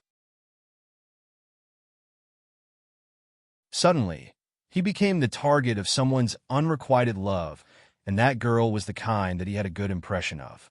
Any man would probably have this kind of emotional reaction, right? Looking at the time, he was surprised to find that it was already past the agreed time with Little Watermelon. Thinking of the little girl's anxious look, he called Lan Xiaolong and asked Team 7 to protect Little Watermelon while he walked out of the forest through the stone path. The cliff was directly next to the elevator. The ancient pine wall was on one side, but the blazing autumn sun was on the other side. The air was filled with a sultry and exciting feeling. In the Wood Valley Manor, those aristocratic families who were enjoying their early autumn vacation probably weren't in the mood to walk under such sunlight. Su Lu wiped the sweat from his forehead. He couldn't help but guess which courtyard Nan Xiang's family was in. Out of the corner of his eye, he noticed a staff member in a black uniform by the cliff elevator. His body stiffened slightly. Under such a scorching sun, the staff member was still wearing a hat with a front brim. The shadow of the brim covered his face by about 80%, so his face couldn't be seen clearly. The key problem that made Su Lu squint silently was that when he walked out of the screen wall, the staff member's right shoulder clearly moved slightly. Then, he stayed as still as before and stood silently by the console. In such a dry and hot environment, if the staff member had remained motionless, Su Lu would only sigh that the service staff trained by the aristocratic families were indeed of high quality. However, the staff member had been standing still as before. Yet at the moment when Su Lu came out, his right shoulder moved slightly. Although this slight movement was subtle, it couldn't escape Su Li's sharp eyes. He looked down from the corner of his eye and found that the staff member was respectfully standing with his hands behind his back. So, he couldn't be sure if the staff member was holding anything in his hand, such as a gun. Su Lu wasn't paranoid. Logically speaking, in a place like Wood Valley, it was absolutely impossible to assassinate someone. However, he was a person who paid great attention to details. Once all the details couldn't be calculated clearly, they would turn into intuition. He intuitively felt that there was something wrong with this person. If there was something wrong with his staff member hiding in the dark, then what was the problem? Obviously, he wasn't here to kill him. Su Lu thought silently, but the burning power in his body had begun to quietly pour into his body. According to the original plan, he and Little Watermelon should have taken this elevator to the amusement park at the foot of the mountain. Could it be that the staff member wanted to deal with the Zhong family? Seeing that he was here alone, he gave up on the attack at the last minute? It's really hot today. Su Lu shook his head and walked towards the staff member. At such a close distance, if the staff member was really a professional assassin, he had no confidence that he could dodge his shot. However, Little Watermelon was about to arrive. However, the staff member's style of doing things was extremely clean and efficient, to the point that it was chilling. When he found that Su Lu was walking towards him, he didn't casually exchange a few words with Su Lu as most people would expect. Instead, he directly took out his hand from behind his back. Unsurprisingly, a pistol appeared in his wide bronze palm. It was a silver-black large-caliber single-shot pistol that looked extremely cold. Chapter 368. The gunman's action of raising the gun was very natural and smooth. It was even very beautiful, as if he had practiced it countless times. People who saw this scene would even completely ignore what he was holding in his hand. The crisp and slightly rough gunshot rang out under the blazing hot afternoon under the ancient pine trees on the cliff. A high-speed bullet shot out of the black barrel coldly towards Su Li's chest. Su Li was not shocked by the gunman's posture when he pulled out the gun, because he did not see it at all. When the gunman's right shoulder moved, the muscles on his left leg instantly entangled like silk and burst out with a great force. It shook his body to the right and fiercely rushed towards the gunman's body. On the cliff, on the ancient pine trees, and on the screen wall, the small-eyed man was like a gray dragon. His body trembled slightly, and in the blink of an eye, he had already rushed 3 meters. As long as Su Lu was close to the body, there were not many people in this universe who could effectively counterattack. This was a fact that had been proven by countless iron-blooded facts. It was very obvious that the assassin disguised as a staff member of the Lin family also knew this very well. So when the gunshot rang out, it was 3 consecutive shots. The first bullet brushed past the tiger-like Su Li's body and shot into the screen wall with a whoosh. The gunman's wrist turned slightly between breaths, and he fired 2 shots in succession with great precision and great prediction. The invisible trajectory of the bullets in the air was like an extremely precise network that sealed the space in front of the gunman. The gunman's heart, eyes, and eyes cooperated with each other without any need for time. It was completely based on some kind of instinct formed by countless aiming shots. In just an instant, 3 shots were fired consecutively.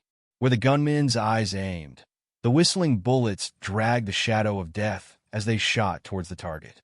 This kind of marksmanship was very good, very good. It had already reached a certain level, a level that made people want to slap the table and praise it.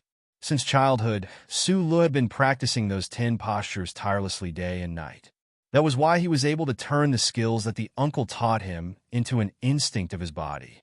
When facing a strong opponent, he didn't need to think, and he could let his body instinctively choose the most suitable way to deal with the opponent, as well as the sharpest attack method and angle.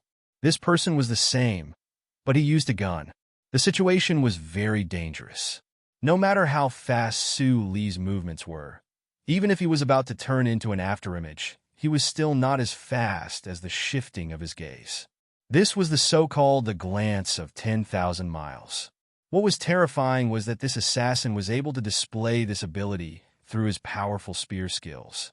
No matter how strong he was, after the muscles in his body were bundled together, his resistance was as hard as a rock. However, he could not resist the bullets fired from such a large caliber pistol. He was walking on the road to becoming the best machine, but he could never really become an ice-cold alloy machine. 3 clear and continuous gunshots rang out at the same time. 1 shot into the wood, 1 shot into the sky. The sound was like the blood cry of a cold bird. The sound was heart-wrenching and tear-jerking. The last bullet seemed to be fired in a scattered manner, but it was the most sinister and terrifying. Su Lu let out a muffled groan. Relying on the enormous strength in his body, his ankle moved horizontally, his body forcefully falling to the right, a bright flower of blood spurting out from his shoulder. His knee fiercely smashed into the ground, and a burst of heart-wrenching pain suppressed the pain in his shoulder. Su Li's face suddenly paled, and his eyes suddenly lit up. Before the pain could completely appear in his brain, and while the flower of blood was still spurting out from his shoulder, he once again rushed up. The seemingly thin young officer's body actually contained a terrifying amount of strength. There was a burst of extremely strange, high-frequency trembling, and the military uniform on his body rustled. In the time it took for a spark to fly off a piece of flint, he used the vibration between his knee and the hard mountain rock to bounce up and once again pounce toward the gunman. The knuckles in his right fist slightly protruded, transforming into a stream of light that smashed toward the other's earlobe. At this distance, this gunman with astonishing marksmanship once again opened fire. Su Lu would not be able to dodge, but the gunman certainly would not be able to dodge Su Li's punch that contained the power to kill. It seemed like a method of ending in the same end, a method of fighting to be the first to face off on a narrow path. But in reality, Su Lu had already calculated the result in his heart. It was impossible for the gunman's gun barrel to aim at his head in this instant. Being shot in the body, as long as it was not the heart, Su Lu believed that with his monstrous body, tenacious life force, and bullshit luck that was like the last spaceship of the catastrophe, he should not die like this. Furthermore, the other party had received his punch.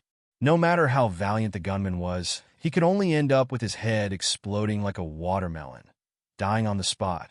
Therefore, this was not a mutual destruction, but using his own heavy injuries to exchange for the other's life. Su Lu had to do this in order to force the other party to have the intention to retreat. There was a gap in the gunshot because he had a feeling that although this gunman was a professional, he did not seem to be the type of professional assassin who was unafraid of death under the glory of the Charter. It had to be known that in a social environment like the Federation, the business of assassination could only be done once. And the other party seemed to have some kind of wild ambition to survive from the very beginning. If he wanted to live, this gunman had to retreat. Su Lu firmly believed that at this moment, if the other party hurriedly withdrew his gun, he would definitely be able to keep him. However, he did not expect that the gunman would withdraw his gun earlier than he expected. At the same time the third shot was fired, the moment Su Lu erupted, the gunman let out a muffled groan, allowing the pistol to slip from his wide palm. He turned around and left. This was because his wrist had been pierced by a small knife that had flown from outer space. Blood gradually flowed out, making the small knife look even more delicate because of this sudden change. The time the gunman abandoned his gun and turned around to leave was an instant ahead of Su Li's prediction. So, when he attacked with the wind, he only had time to use the right side of his trembling body to touch the side of the gunman's body. However, Su Li's full-powered strike, even though it only brushed past the gunman, still gushed out with a huge force. With a few cracking sounds, it broke one of the gunman's ribs. Under the shadow of the hat, the gunman's face was still completely covered. His lower jaw was deathly white. However, even though he had suffered such a heavy injury, he only let out a muffled grunt before falling silent. Instead, he valiantly borrowed Su Li's force to increase his pace as he ran toward the autumn forest. In front of the autumn forest, he encountered a delicate man. The delicate blade flashed twice by the autumn forest, and a fierce collision sound rang out. The gunman's thigh had been pierced by the delicate man's military knife, but in the end, he still bravely charged into the autumn forest. On the fallen leaves, the bloodstains suddenly disappeared. No one knew where they had gone. Su Lu narrowed his eyes as he looked into the depths of the forest. He turned back to look at Bai Yulan, whose right hand was trembling slightly. His heart was filled with infinite shock. This gunman not only had terrifying marksmanship, he was also so fierce in close combat. Su Lu knew very well how dangerous Bai Yulan was. Those souls that had died under Bai Yulan's delicate knife were even more clear. Su Lu also knew the lethality of his own body. In just a few breaths' time, the gunman had been heavily injured by Su Li's headbutt, and had also been injured by Yulan's treacherous sneak attack. Even so, the gunman had still managed to escape. He won't be able to escape from the Wood Valley. Bai Yulan lowered her head. Her pale face gradually recovered as she spoke softly. With such a heavy injury, can he still disguise himself as a normal person and walk out? Su Lu didn't ask the delicate man beside him how long he had been following him. Perhaps after Bai Yulan was discharged from the hospital, he had been secretly responsible for his safety. Many things had happened in the past, so he let them go with a knife in his back and today's delicate knife. Normal people can't, but this person definitely can. Bai Yulan's slightly wet black hair fell between her brows. He had thrown out a life-saving knife, which had pierced through the gunman's wrist, and then used a military knife to stab the gunman's thigh. It was just a short exchange, but it had already exhausted his mental and physical strength. Unfortunately, the last stab had brushed past the gunman's aorta. The delicate knife and military knife had both pierced the gunman's body, but the gunman had still managed to escape. Bai Yulan's eyes drooped slightly. Looking at her empty hands, a faint sense of loss arose in her heart. The gunshot had alarmed many people. How could Su Lu be worried about little Watermelon's safety? He knew that the Lin family would definitely not allow such a thing to happen. At this time, he didn't know how many people were looking for the gunman. Thinking of the gunman's extremely sharp and stunning 3 shots, as well as his valiant close combat escapability, even he couldn't help but feel a sense of awe. Professional but not professional, tenacious but silent, Su Lu and Bai Yulan looked at each other. They could see the shock and doubt in each other's eyes. Both of them thought at the same time that only the military could cultivate such a terrifying person today. Wood Valley was filled with distinguished guests. The Lin family, the Li family, the Nan family, the Federation's 7 great families that rarely appeared in public. 3 of them had actually chosen this place as their first choice for a holiday. It was precisely because of this that even though there was a shocking shooting in the manor, there was still no police report. The people in the 3 courtyards waited silently and calmly. The Lin family security team, on the other hand, began to search the entire manor with ashen faces. Who dares to kill you? Who can hurt you? Li Xiaodong's gloomy face had already turned into shock. He stared at the wound on Su Li's shoulder and said in a deep voice, "Today, Su Lu was personally chosen by the old man, and the federal military focused on training him. Although he had a close relationship with the old man, if something happened to Su Lu today, it would be very difficult for him to explain to the Federation." The men from Group 7 had the same expression as him. They had directly received the military order from the Ministry of Defense to protect Su Lu. In the end, Su Lu had been shot right under their noses and had almost been in big trouble. That is an amazing master. Not only is his marksmanship good, but his skills are also very good. Su Lu was very serious and did not exaggerate his evaluation of the gunman. Hearing the words marksmanship good, Xiong Linquan narrowed his eyes and revealed a trace of coldness. However, because of the words of the delicate man behind him, it turned into shock. Bai Yulan, who was leaning against the wall, whispered softly, "That person's marksmanship is much better than Xiong Zi's." Su Lu glanced at Brother Zeng, who had finally appeared behind Li Xiaodong, and said, "That person's close combat skills should be only a little worse than Brother Zeng's." Li Xiaodong's expression finally changed. He said faintly, "The Federation strictly controls firearms. Although there are definitely some on the black market, generally people on the black market are not willing to sell to killers. The killers in the Federation are all one-off transactions. Therefore, they are not willing to let the government investigate them. I think that the gun you got should be from the front line of the Westwoods. It might even be an Empire product. Don't expect to find anything like this. If he really can escape from Wood Valley at this time, unless we immediately apply to the Bureau of Proclamation, no one will be able to find the mastermind if he escapes to Bermuda."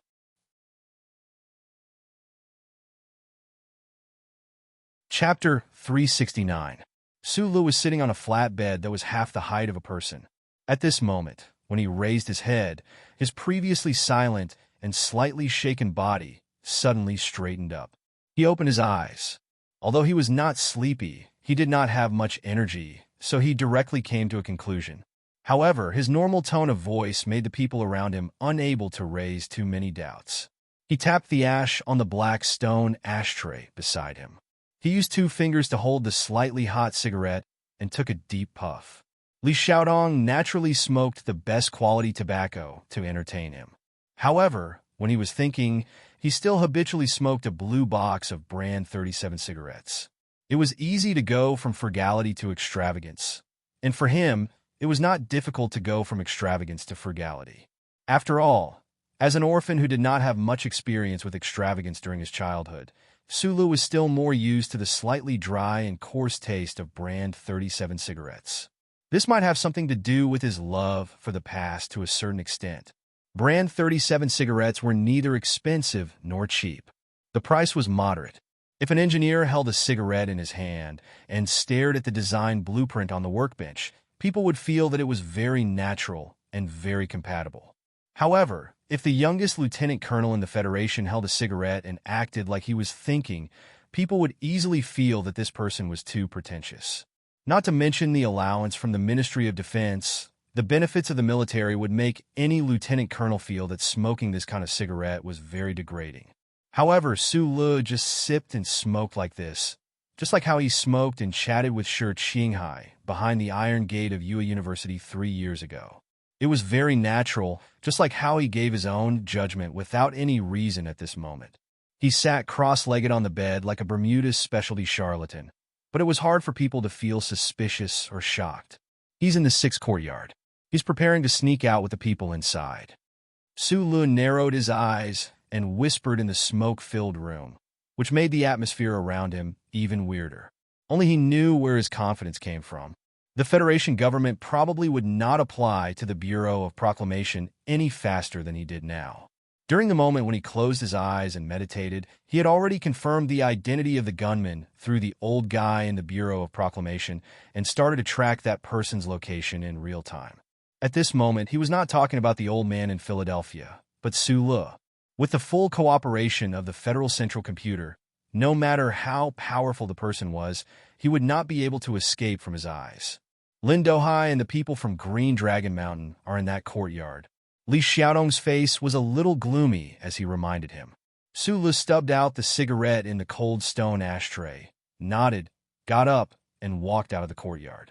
Bai Yulan lowered her head and followed closely behind him, followed by the gloomy men in the 7th courtyard. The young lady of the Zhong family, who had no choice but to stop the tour, was obviously more mature than the average young girl. She did not yell or make a scene, but carefully observed the strange expressions of Sulu and the adults. She quietly held the slightly old doll in her arms and followed behind the crowd. Sulu was worried that leaving her in the 1st courtyard would give some people an opportunity to take advantage of her.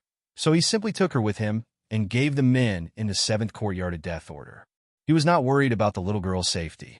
Instead, when he walked in the gloomy forest in the afternoon, he thought of the Prime Minister Nan's family, who was also on vacation in the Wood Valley Manor, and the beautiful and shy girl. You mean to say that the gunman is among the people behind me? Lin Dohai, who was wearing a light brown hemp suit, frowned deeply. He wanted to show a trace of depth that didn't match his shrewdness. He looked at Sulu, who was in front of him, and said mockingly, "What a stupid judgment. Wood Valley is the property of the Lin family. I admit that I hate you, and young Master Nan must not have a good impression of you either. But I will not do such a thing in this courtyard." Lin Dohai slightly raised his chin and said disdainfully, "We just had a conflict at noon. Do you think I will be stupid enough to immediately send someone to kill you? It is obvious that someone wants to take this opportunity to stir up trouble. As an engineer, can you please use your brain more? Other than mechanical things, you should also learn a little bit of the ways of the world." Lin Dohai's explanation was very reasonable. Although the children of the 7 great families were arrogant and stupid, the education they received since childhood prevented them from doing such stupid things that would only bring endless trouble to their families. Sulu lowered his head and listened quietly. He did not say anything to refute. He did not even look at the bodyguards behind Lin Dohai and Nan Mingxiu, because he was sure that the powerful gunman was there, among the security team of the Lin family. Also for safety, he did not look at the gunman. He glanced at him from the corner of his eyes, and his heart was filled with infinite shock. This person's ribs were broken by him, and he was stabbed twice by Bai Yulan. This person could still hold on until now. There was not a trace of blood on his body, and he could walk as usual. He even tried to sneak out of the manor through the Lin family. This kind of determination and means was either extremely arrogant or extremely crazy. Because he did not know if the gunman still had a gun in his hand, Sulu lowered his eyes and did not want to take the risk. But he also did not want to let such a dangerous person, who was determined to assassinate Little Watermelon, escape from under his nose. Your people don't represent what you think. Li Xiaodong, who was cold all over, suddenly interrupted. Dohai, your analysis is very reasonable. But maybe some people are just like us, so they deliberately want to take advantage of this loophole. Regarding the fixed mindset, in the corner of the manor where the situation was very tense, there was no need to have too deep a discussion. But the sudden interruption of the seventh young master of the Li family was more worthy of everyone's consideration. Among the 7 families of the Federation, the Li and Lin families had always been on good terms. At this time, Li Xiaodong did not hesitate to stand on Su Li's side. To put it bluntly, this outstanding person who had always been seeking the inheritance of the Li family was also taking a big gamble. It was just to see how much he would get in the end. After the 7th young master of the Li family spoke, Lin Dohai was slightly stunned. His face became extremely ugly, and he looked at him with a cold gaze. Then he immediately looked at Su Lu and said with a cold smile, I have so many people on my side. Do you want to check them one by one? According to what you said, he was stabbed in the thigh by your people. Do you want all of us to take off our pants for you to see? Fuck. Do you want me to take off my pants for you to see? Lin Dohai angrily cursed. I didn't say I wanted to take off my pants.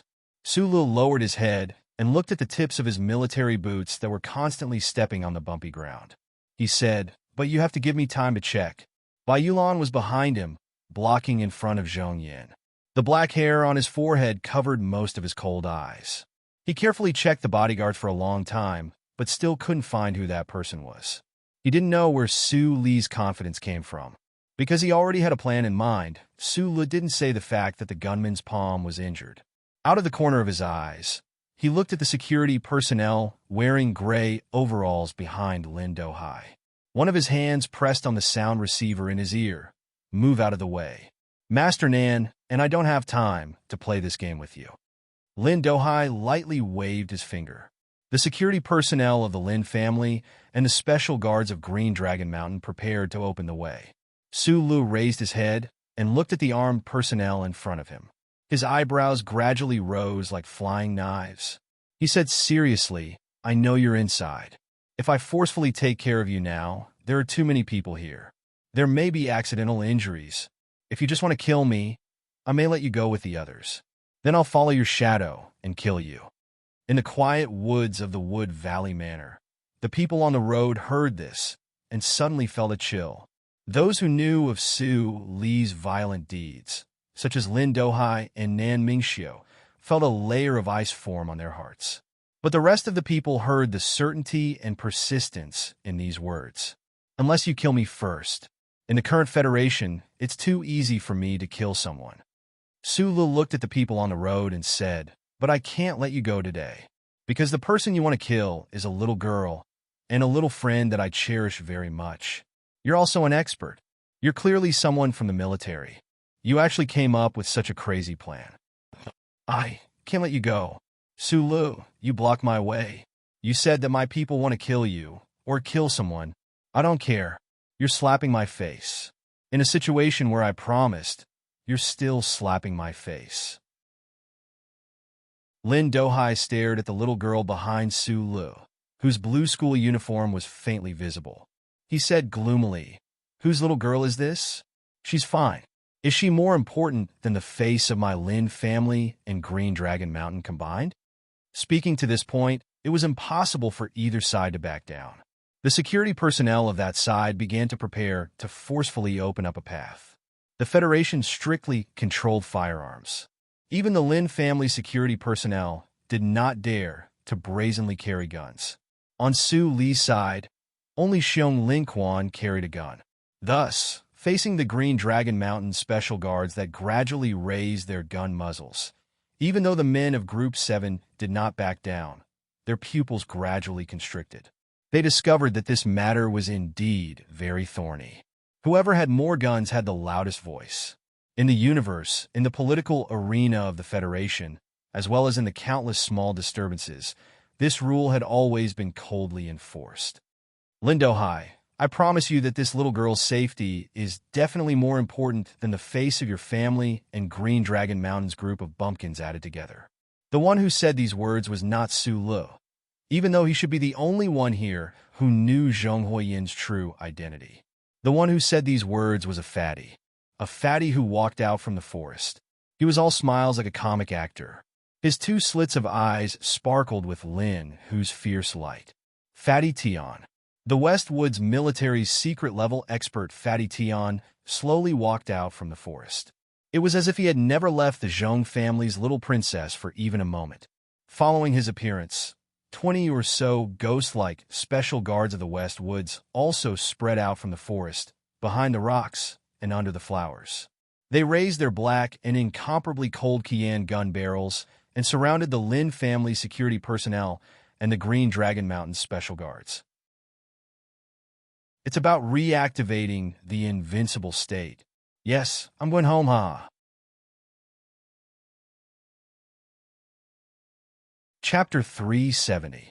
It was another day and night on the road. Just as I was about to finish writing today's chapter, I was physically and mentally exhausted. I would like to have a good night's sleep and continue to activate invincibility tomorrow. Yep, everyone knows that for me, writing 3 chapters a day is already my invincibility. Of course, my invincibility is only the norm for others. Humans can only compare with themselves. After a week, the monthly votes list was horrible to look at. Haha, that's to be expected. It doesn't matter if I write less. It's impossible for me to catch up, but the later chapters are going to explode. It seems that I can continue writing like this. However, thinking about it quietly, I can't lack the urge to work hard and the means to pressure myself. I have to continue working hard. That's because during the annual selection, everyone gave me a lot of face. I have to do the same. This is mainly because of my own professionalism. I need courage and murderous intent. I don't need to recover any statuses. As long as I work hard, there will be statuses. That's why I'm going to activate invincibility tomorrow. What about the monthly votes? Let's join in the fun and cheer for my hardworking statuses. Thinking of what Tomato did in the past, let's pretend to imitate him. For the next 24 hours, let's all throw in monthly votes to play. An extra 100 votes means I'll be invincible for one more day. It's 9:40 now. That means that by 9:40 tomorrow, if I get an extra 100 votes, I'll be invincible for one more day. Damn, this doesn't seem to be invincible at all. Anyway, if my comrades and brothers want to play, then let's play. If I get an extra few hundred votes, I promise to update 3 chapters for as many days as possible. Actually, I'm still quite short of the 180,000 votes I promised this month. Alright, actually, whether you guys throw in votes or not, I'll make sure to update 3 chapters in a row. Chapter 371. The Westwoods region was far beyond the Sea of Stars. Although the distance between the region and the capital ring was not further than that of the Eastwoods region. Due to the existence of the Zhong family of Millennium and that tiger, the region had always appeared to be at odds with the federal government. The glory of the Charter, which was all over the universe, could ensure that the entire Federation would always be united, but it could not erase the most sinister speculations in people's hearts about the situation and the Federation's secret vigilance and displeasure toward the Westwoods people. The capital ring and the Westwoods had a history of friendship, gratitude, and resentment. This tradition was so old that no one trusted the other. Although the tiger in the Westwoods would never betray the Federation and fight against the glory of the Charter, the Federation government still felt a headache and anger toward the almost independent kingdom, the warlord that almost no one could control. This was President Sieg's private comment a few years ago. This was a historical tradition, and the Federation government was also following a historical tradition that was not very beautiful. Just like the dynasty era long ago, the heir of the Zhong family in the Westwoods must grow up in the capital ring. The government leaders could say that this arrangement was to let the heir of the Zhong family in the Westwoods receive the education of the Federation from a young age to cultivate a kind of spiritual quality that was close to the capital ring. The politicians could comfort themselves that this was a gentle and subtle influence, but deep down, Everyone knew that this was just asking the Zhong family in the West Woods to let a hostage in the capital ring. In the era of the democratic charter in the universe, the Federation government still had to use such a futile and boring method, which was a deep sorrow.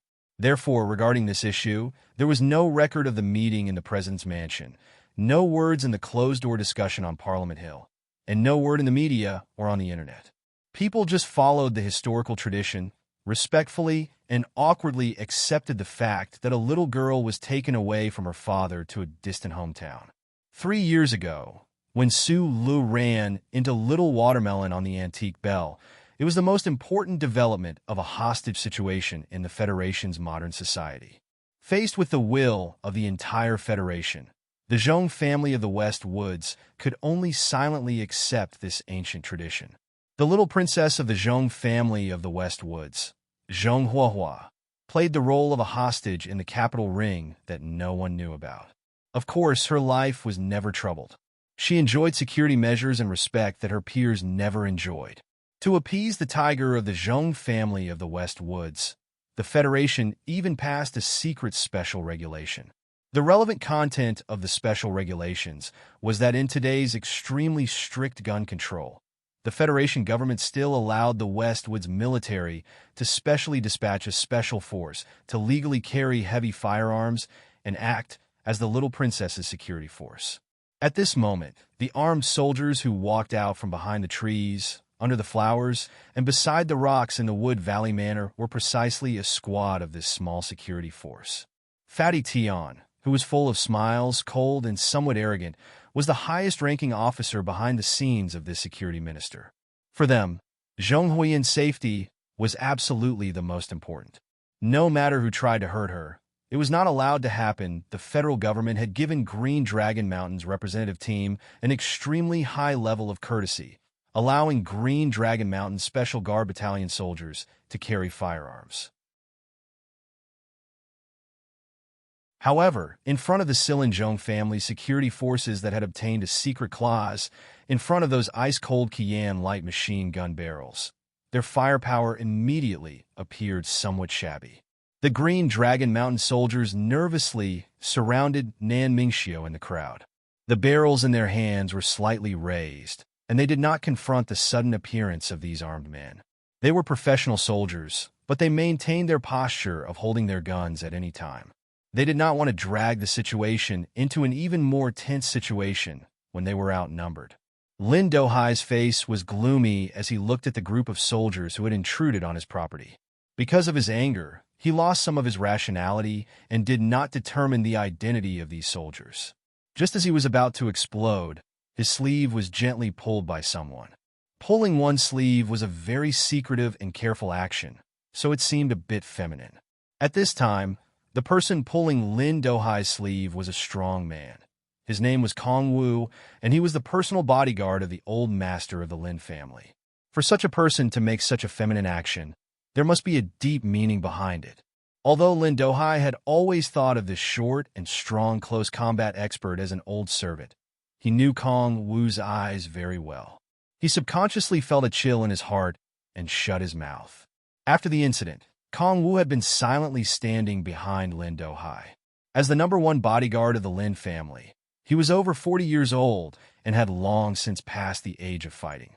Especially when he saw Su Lu and that delicate man surnamed Bai, Kong Wu couldn't help but think of July wildfire that night in Harbor City and the bone fracture on his thigh. That night in Harbor City, Su Lu and Bai Yulan had worked together and knocked him down with only one move. At that time, he had cried out in panic that Su Li's surname should be Li. Now more than a year had passed, and the Lis of Philadelphia were standing behind Su Lu. In a sense, this proved his judgment. He had become more and more cautious, and even a bit fearful. When Fatty Tian walked out of the forest without a sound or warning, Kong Wu's heart burst with alarm. He actually suppressed his vigilance towards Su Lu and Bai Yulan. Without hesitation, he pulled on Lin Dohai's sleeve to stop him from speaking. "What is your name?" Kong Wu stared at Fatty Tian's somewhat familiar face and asked in a hoarse voice, "Have we met before?" "Kong Wu?" Fatty Tian narrowed his eyes and walked into the crowd. He didn't care about the Green Dragon Mountain Special Guard Battalion soldiers who were pointing their guns at the ground. He looked at Kong Wu and said with a smile, "It's been 20 years since I left the body cultivation hall. I didn't expect to see an old man from back then." Kong Wu's short and stout body suddenly emitted a trace of coldness. From Fatty Tian's answer, he naturally thought of an apprentice he had seen in the body cultivation hall in Philadelphia. At first, everyone thought that this apprentice was harmless, but later found to be a great disaster. After confirming the identity of this fatty and these soldiers, Kong Wu didn't say anything else. He simply said, "You guys investigate." Lin Dohai's expression suddenly changed. Just as he was about to reprimand Kong Wu, he felt a burning sensation on his wrist. With a cold face, Kong Wu forcibly dragged his young master to the side and made way for Fatty Tian.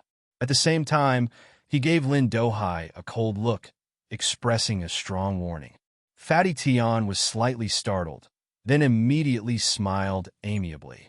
He walked straight into the group of Lin family security personnel. He was as calm and relaxed as when he had first appeared. It was as if he had returned to his hometown and seen an old friend he hadn't seen in a long time. Su Lu, who was standing outside the crowd, had been quietly watching this scene.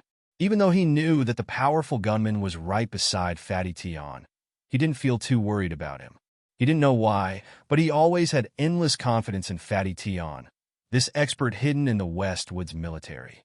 But in order to show the way for Fatty Tian, he still tilted his head slightly and glanced at the Lin family security personnel wearing gray overalls with his right hand covering his earpiece. The Lin family security personnel wearing gray overalls was the extremely powerful gunman.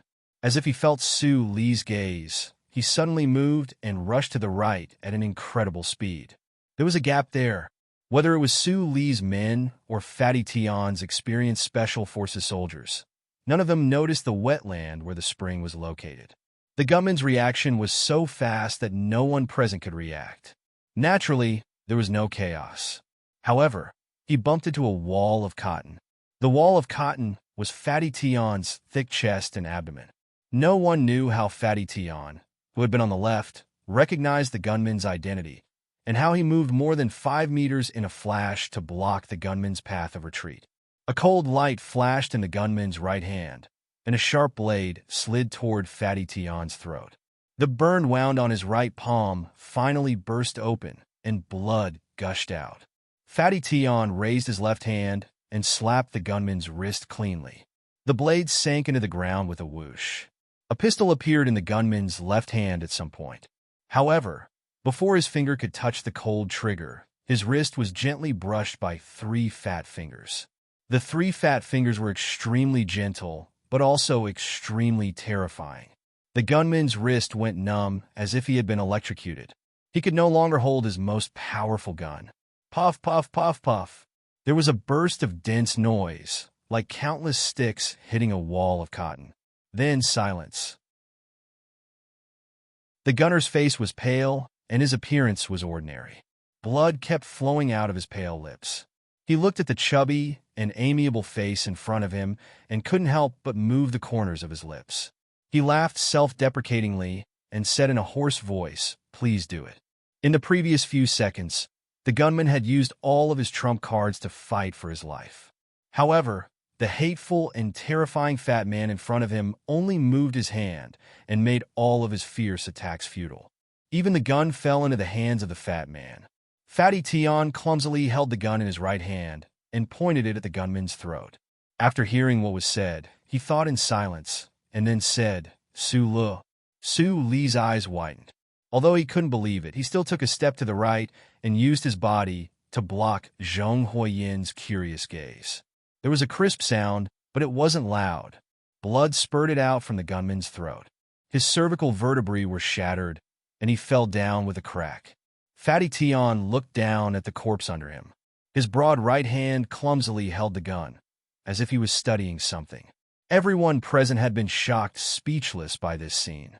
In addition to being shocked that this fat man really dared to shoot and kill on the spot, they were even more shocked by the terrifying and almost ordinary super strength he had shown when he intercepted the gunman. Lin Dohai looked at Fatty Tian with a pale face. He finally guessed the identity of the other party. Only now did he know why Uncle Kong didn't even care about the difference in seniority and pulled him away. The seventh young master of the Li family looked at Fatty Tian, who walked past him, and bowed slightly. He asked very politely, "May I ask if you are Colonel Tian Dachong?"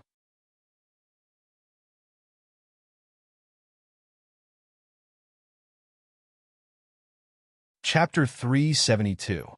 In the villa in Xixia State, Su Lu once heard Mrs. Zhong mention the past. Fatty Tian was stripped of his military rank because he beat Du Xiaoqing, the rising star of the military at that time, into a snowboard demon, leaving a very dark record in his file. Fatty Tian was promoted to colonel at the age of 33 because of his military exploits, but because of the problems in his file, he had no hope of attaching a general star on his shoulder in this lifetime, so he was dejectedly discharged. So when he heard Li Xiaodong call him Colonel Tian, he knew that the seventh young master didn't mistake him for someone else, but he had a strange feeling in his heart. Colonel Tian? The combination of this name and military rank really made people feel a little uncomfortable. What made him feel strange was Li Xiaodong's respectful attitude at this time, and Lin Dohai's silent performance not far away. With the influence and status of the 7 major families in the Federation, a retired colonel definitely couldn't make Li Xiaodong so respectful. Fatty Tian killed that gunman on the spot. Although everyone saw that it was the gunman who took out the gun first, that gunman was after all a security member of the Lin family. Lin Dohai, who was always stupid, presumptuous, and arrogant, actually became so honest. Was it because of Fatty Tian? I'm Tian de Tian. What can I do for you, seventh young master? Fatty Tian looked at Li Xiaodong with a smile, his hand still clumsily holding the gun that had just killed someone. But his smile was full of enthusiasm and friendliness. Li Xiaodong couldn't forget that this person had just killed a powerful gunman. So he felt a chill in his heart and said with a bitter smile, "Don't tease me. Colonel Tian, I just want to say hello to you." After saying this, Li Xiaodong hurriedly stepped aside. Fatty Tian didn't mind and walked over with a smile on his face. At this time, there was a middle-aged housekeeper at the periphery of the crowd. She gently greeted Fatty Tian and said, "Colonel Tian, the elders of the family want to invite you over for a chat." Today, the third party in the Wood Valley Manor, the Nanxiang family, who had been silent until now, finally spoke. The first voice had nothing to do with the cold current faintly flowing in the manor. Instead, it invited this seemingly ordinary Fatty Tian over for a chat. The Nanxiang family was one of the 7 great families, and they were very strict with their family. They were different from the Tai family, who hid behind the scenes. They were truly low-key, and were even quieter than the 2 families in S3. However, such a family had issued a cordial invitation to Fatty Tian. This kind of attitude was undoubtedly a shocking education for some people who didn't know the power that Fatty Tian belonged to, or for people like Su Lu who didn't know about Fatty Tian's past deeds. "You're too polite." Fatty Tian replied with a smile. "It's just that I still have something to do today, so I won't bother you." Previously, he had coldly killed people and vividly displayed his strength. Now, he turned around and greeted people with a smiling face. He was cordial and pleasant, and even had a trace of cautious modesty. When people saw this, they didn't know how many complicated feelings rose in their hearts. The housekeeper only came to express her attitude on behalf of the Nanxiang family. Obviously, she had predicted this person's answer. She was not surprised. She bowed with a smile and said, "Colonel Tian, today's matter, if you need, my family is willing to be a witness for you." "That's good. Thank you, Madame Nanxiang." Fatty Tian's cordial face contained a trace of complicated emotions. He didn't know how he could conclude that the Nanxiang family, who came to the Wood Valley to celebrate the early autumn festival today, was Madame. Su Lu, who was about to turn and leave, silently watched Fatty Tian and the Nanxiang family's person talk cordially. In the end, he couldn't hold back the question in his heart. He asked Li Xiaodong, "You all know Fatty Tian?" Back then, he was the first general under the Tiger of the Westwoods. Although he is no longer on the stage, and we have never seen him, we must remember his name. Li Xiaodong looked at Fatty Tian's broad back and said, but we respect him and fear him. He has little to do with the West Woods. Tian Dabang is the predecessor of Yu and Lin Banshan. He was the most unruly person in the Federation back then. I heard from the elders in my family that when Tian Dabang was young, he had pretended to be an apprentice of 14 cultivation halls in Feiqing City and then picked 14 of them. Li Xiaodong smiled bitterly and said, "If it wasn't for the Li family in Feiqing City, I really don't know how big of a disturbance he would have caused." Later, he joined the army and caused a lot of trouble in the front line. Fortunately, the Tiger of the West Woods was able to suppress him. Hearing the words cultivation hall, Su Lun naturally thought of Fatty Tian's suggestion on the ancient Bell spaceship 3 years ago. But at this moment, he was thinking more about how the young Fatty Tian could actually be so crazy under the eyes of the old master in Feiqing City. He was really an extraordinary person, but he didn't know if he was also a fatty when he was young. There are many stories about Tian Dabang. But since you are so close to the Zhong family in the West Woods, and even the little fireworks princess calls you brother, you can ask this kind of thing yourself. Li Qixiao's tone had a trace of displeasure as he spoke. Until now, he was sure that the little girl brought by Su Lu was the untouchable little princess of the Zhong family in the West Woods. When he thought that Su Lu had such a close relationship with the Zhong family in the West Woods, he couldn't help but feel a little dissatisfied. But this dissatisfaction was still limited to the category of friends. At this moment, he was lamenting about Su Li's luck. The Li family, the Tai family, the Zhong family. This kind of luck should be considered heaven-defying in the Federation. If he knew about the confession of the Nan family's daughter in the secluded woods, he would probably be even more speechless. Su Lun knew what he was complaining about. He scratched his head and explained, "I know little Watermelon, the little princess of the Zhong family. It was really just an accident. It happened 3 years ago. Mu Tani was in trouble today, so he didn't have time to complain about the family history of the revolutionary nanny. So he stopped abruptly." But as he spoke, Su Lu couldn't help but think about the escape route Uncle Feng Yu left for him. That was how he met little Watermelon, entered Yue University, and met Tai Ziyuan. If all of this was really arranged by his uncle, then that guy was too close to a demon. And why did he make such arrangements before he died? The manor was in chaos, but people couldn't leave. At the edge of the secluded woods, Su Lu asked Fatty Tian seriously, "How did you know that the man in gray was the gunman? And how did you know?" Fatty Tian looked at Su Lu with a smile and asked in return. Su Lu mimicked Lan Xiaolong and shrugged. He had to avoid the question because he couldn't explain it. Fatty Tian was silent for a moment, then suddenly smiled and sniffed the air. He said lightly, "That person had the burning smell of Type 2 gunpowder on him." Su Lu immediately understood. The gunman used the powder in the bullet to stop the bleeding after he was injured, and it was this smell that led Fatty Tian to find the trace. "Then why did you want to kill him?" Su Lu looked at Fatty Tian's soft hands that were hanging by his waist and asked in a soft voice. "Because he was very dangerous." Fatty Tian turned around and looked at Su Lu. He said, "Although he was injured by you and your men, he was still very dangerous at the time.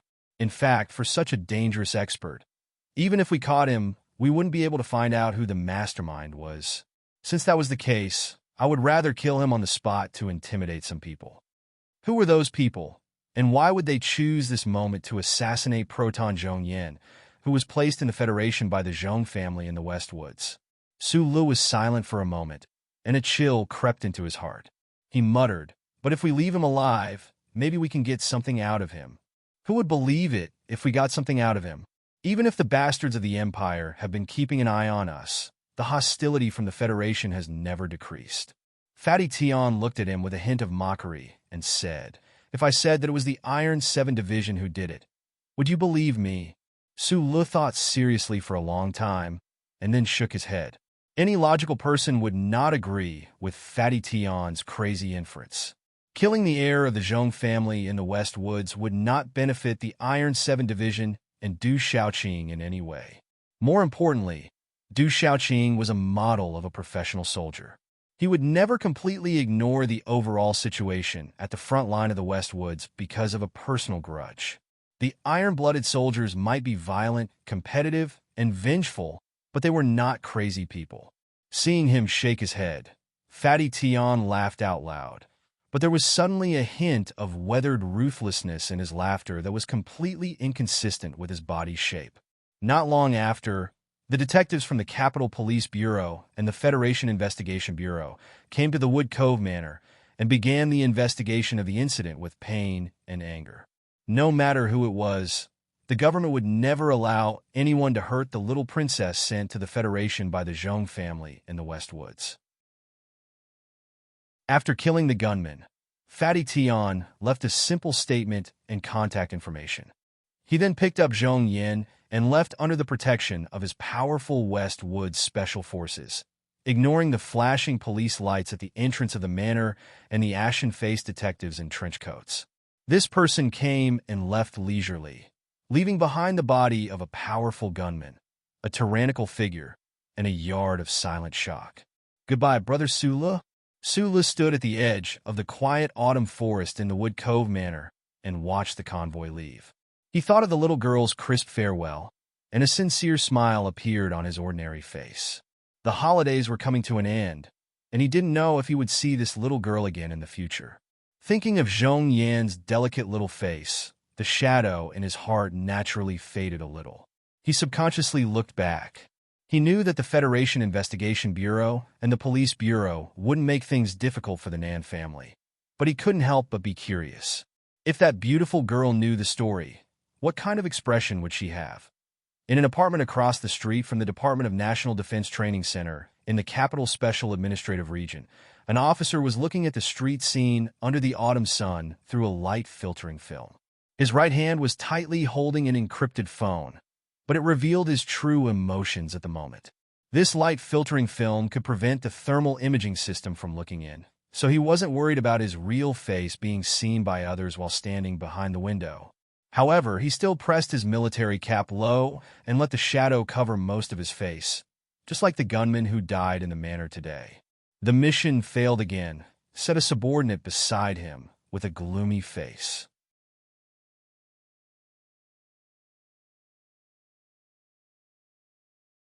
Chapter 373. The military officer standing outside the window, gazing into the distance, had a standard military posture, not a hair out of place. The military cap on his head was worn very carefully. Every strand of hair was carefully pressed into the brim of the cap.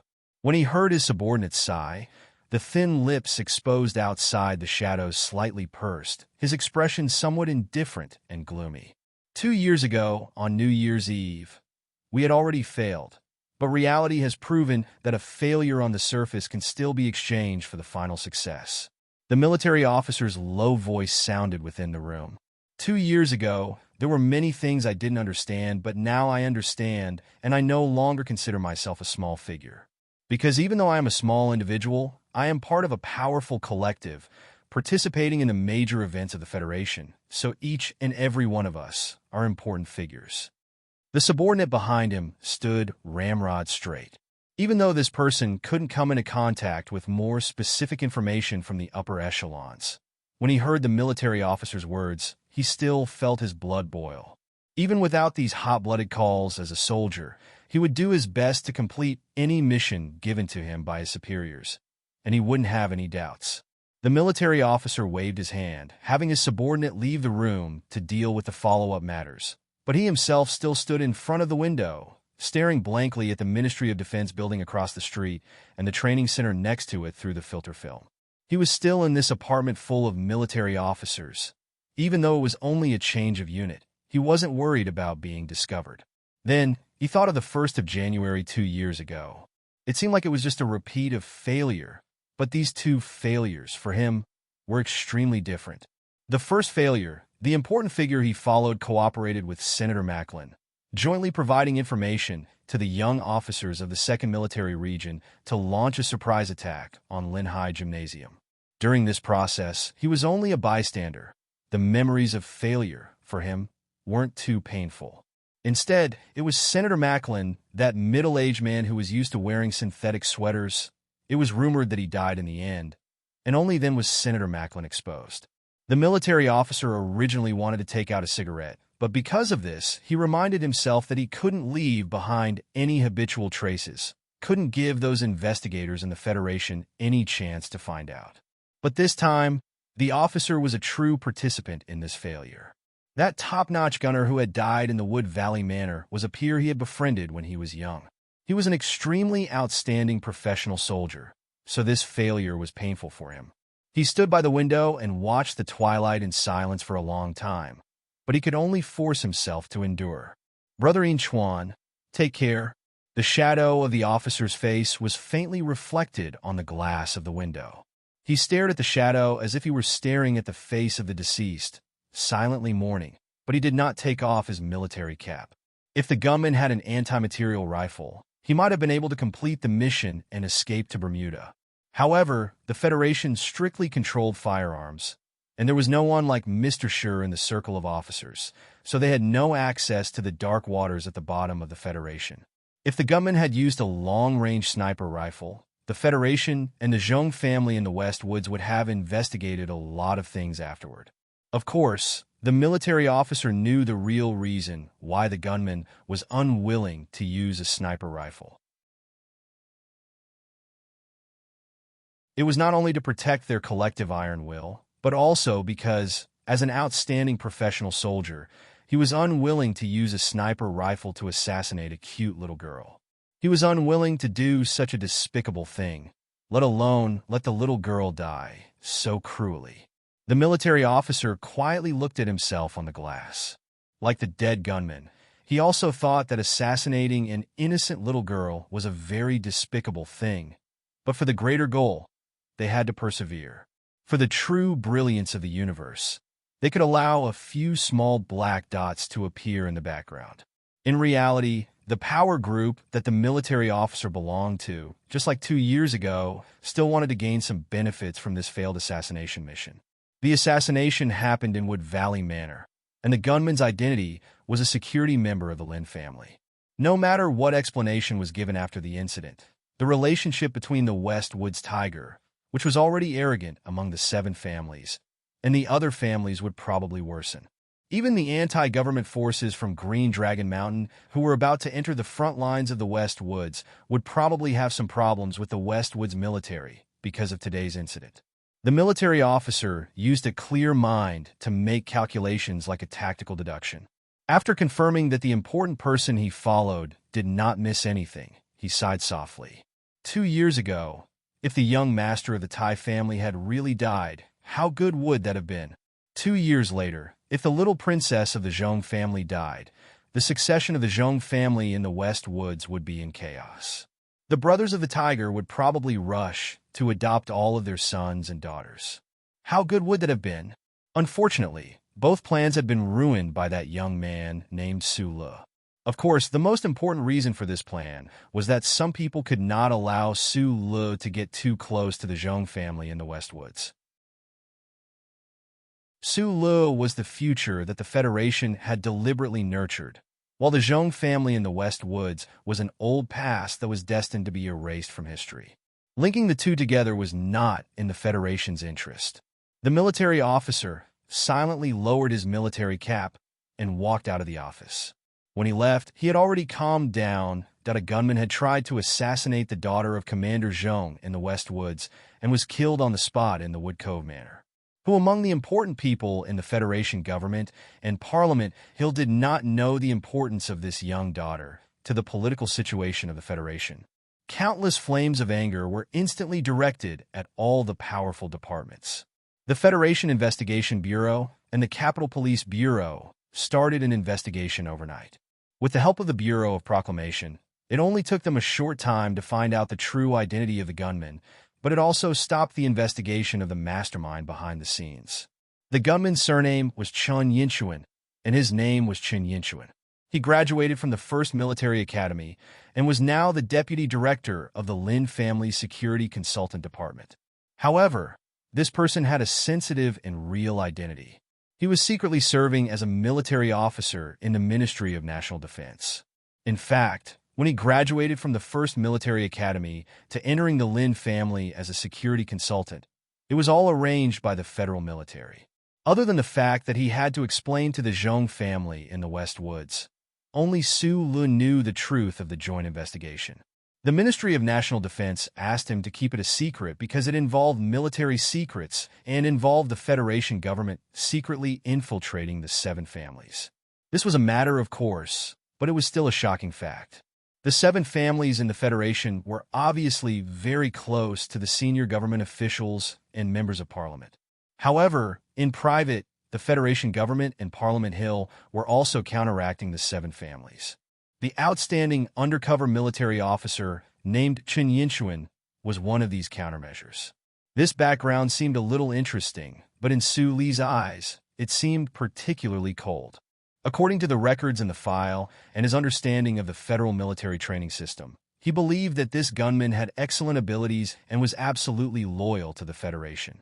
But why did he want to kill Little Watermelon?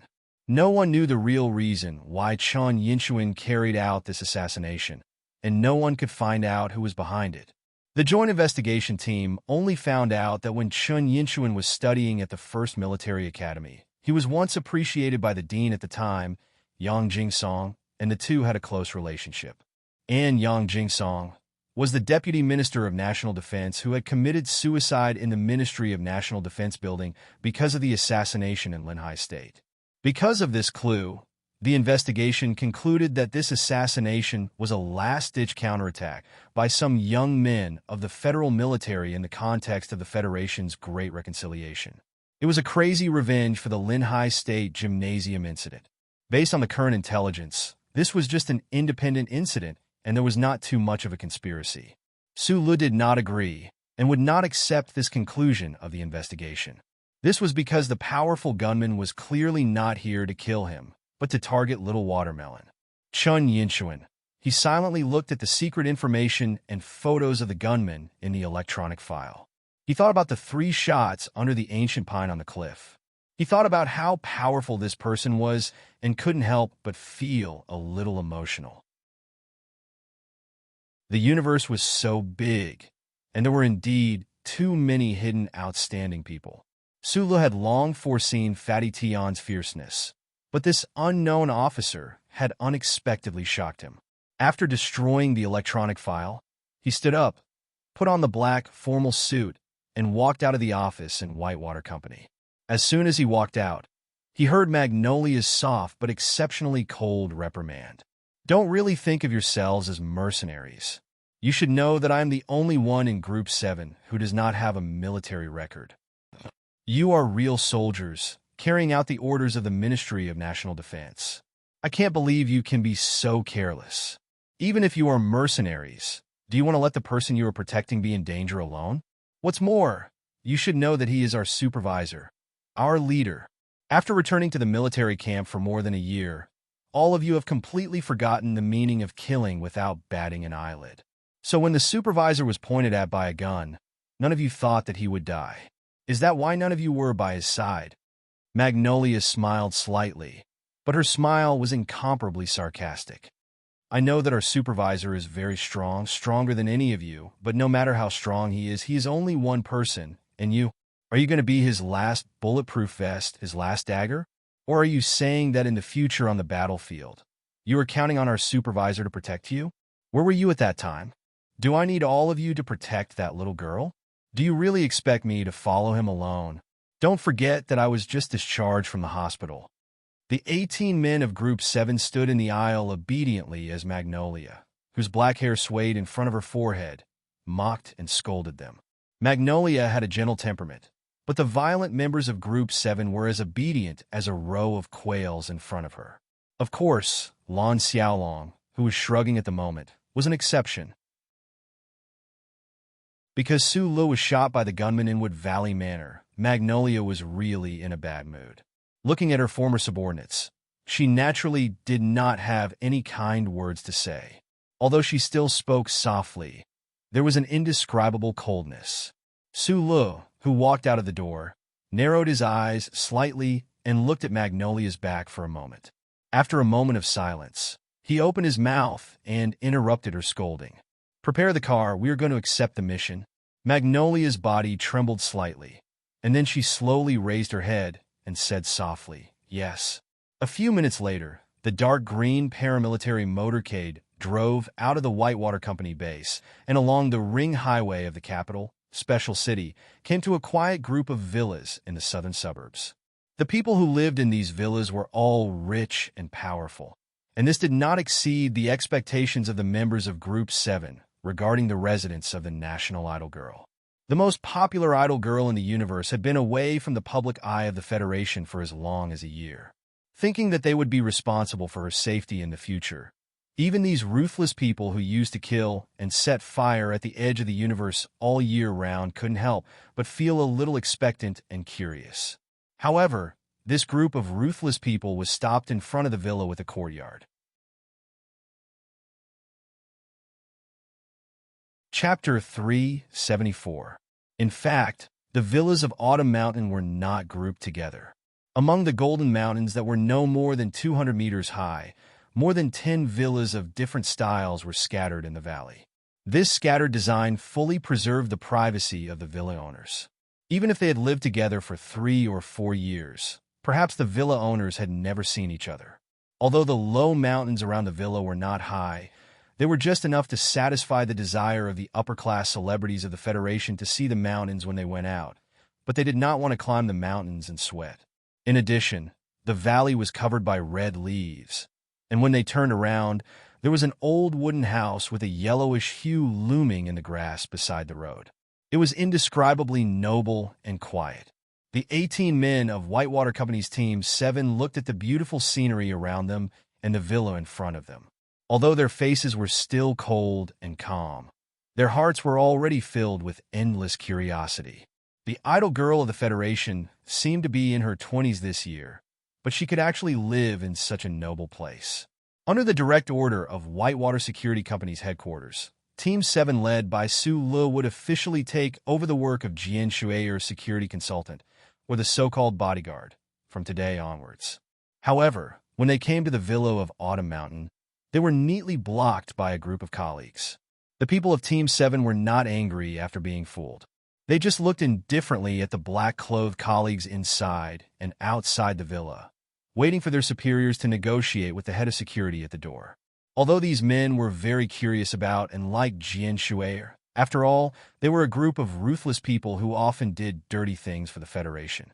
They always felt conflicted when the company or the Ministry of Defense directly forced them to be bodyguards. At the gate of the villa of Autumn Mountain, a head of security about 40 years old calmly looked at the motorcade at the gate. His eyebrows trembled slightly and then returned to normal. A motorcade of 7 military vehicles painted dark green, but there was no military license plate. There was something strange about this matter. We are now responsible for protecting the villa of Autumn Mountain, the head of security said with a smile. I didn't know that Miss Jian Shuier had other arrangements. Lan Xiaolong, who was in charge of negotiations, shrugged. He was not used to the tight work attire of Whitewater Company. I don't know why you are here, but we have signed a contract with the people in the villa. Today is the first day of work. Regardless of whether there is a misunderstanding or not, I think you should let us in. Sorry, this is my duty. Without the permission of the villa owner, no one is allowed to enter. The head of security's tone was very polite, but there was an unquestionable certainty in it. He looked at the 7 dark green military vehicles in front of the villa and thought of something that his young master had vaguely mentioned before. He asked, "Are you from the same military region?" Lan Xiaolong was slightly taken aback. He used to be from the 83-84 military region, but now he was a bodyguard for the Whitewater Company. He tugged at his sleeves, lowered his head, and shrugged. "No, we're from the Whitewater Company." When the head of security heard them admit that they were not from the same military region, his mood became calmer. He smiled and said, "So you are by Shui's colleagues. Sorry, I still can't let you in, and I haven't seen your contract. But since yesterday, we have taken over the work of the security consultant of Autumn Mountain. As for the Whitewater Company, my superior will greet your company's president." His words were full of toughness. He knew that the people outside the villa belonged to the Whitewater Company, but this head of security was still so tough. Obviously, the background of the security department that had been stationed in the villa of Autumn Mountain was not smaller than that of Nutshell behind Whitewater. The head of security's words were not provocative, but there was a hint of condescension. However, what surprised him was that the bodyguards of the Whitewater Company at the gate did not respond at all. Some smoked, and some continued to close their eyes to rest. "I think you should ask for permission first," Su Lu, who had been smoking silently beside the car, suddenly said. The head of security glanced at Su Lu and said slowly, "I don't think it's necessary." This sentence was said lightly. Su Lu suddenly thought of the scene on the terrace of the Flowing Wind Slope Club and smiled. He didn't care who these people were, and he didn't want to waste time on these small conflicts. He directly took out his phone and dialed a string of numbers. He said into the phone, "We are here, but we are blocked. Can you come out and pick us up? I know she is taking a nap, but I still want to persuade her not to go to the West Woods. The war there is about to start, especially when she stubbornly put the concert on the planet 5460. You have to know that the small planet is still a dangerous area where the two sides are fighting each other. No one knows when the Federation will launch a counterattack, and if they will launch a counterattack." Inside the villa on Xiaoming Mountain, the first successor of the Li family, the vice president of the Samlin United Bank, Li Xiaozhu, flashed a slightly bitter smile on his extremely handsome face. "I know what she is thinking, but it is not necessary after all."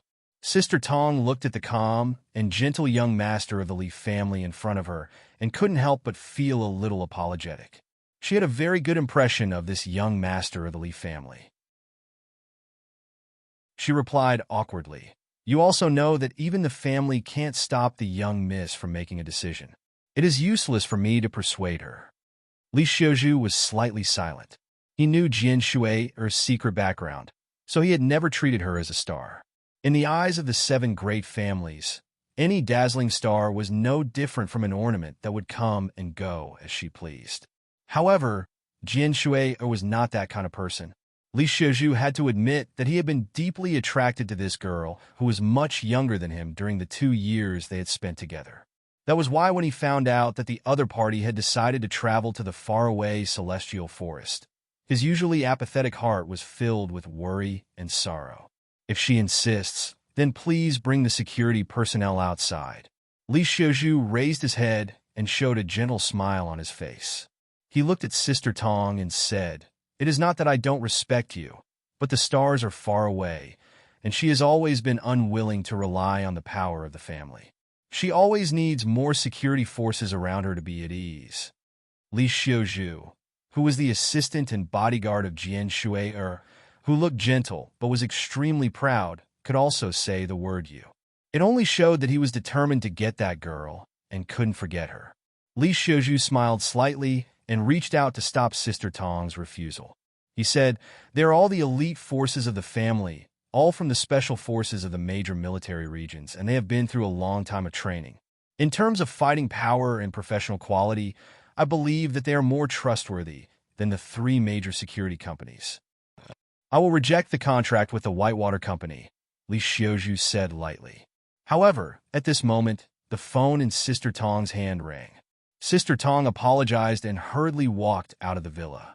Li Xiaozhu looked at Sister Tong's back quietly. He didn't think about the content of the phone call. He only thought about the girl who was taking a nap upstairs. Until today, he only knew that the national girl who made the entire Federation obsessed should be a member of that family, and the kind that was very close. However, he still didn't know what the specific relationship was. Sister Tong walked out of the villa and saw the security personnel of the Li family and the 7 groups of men confronting each other.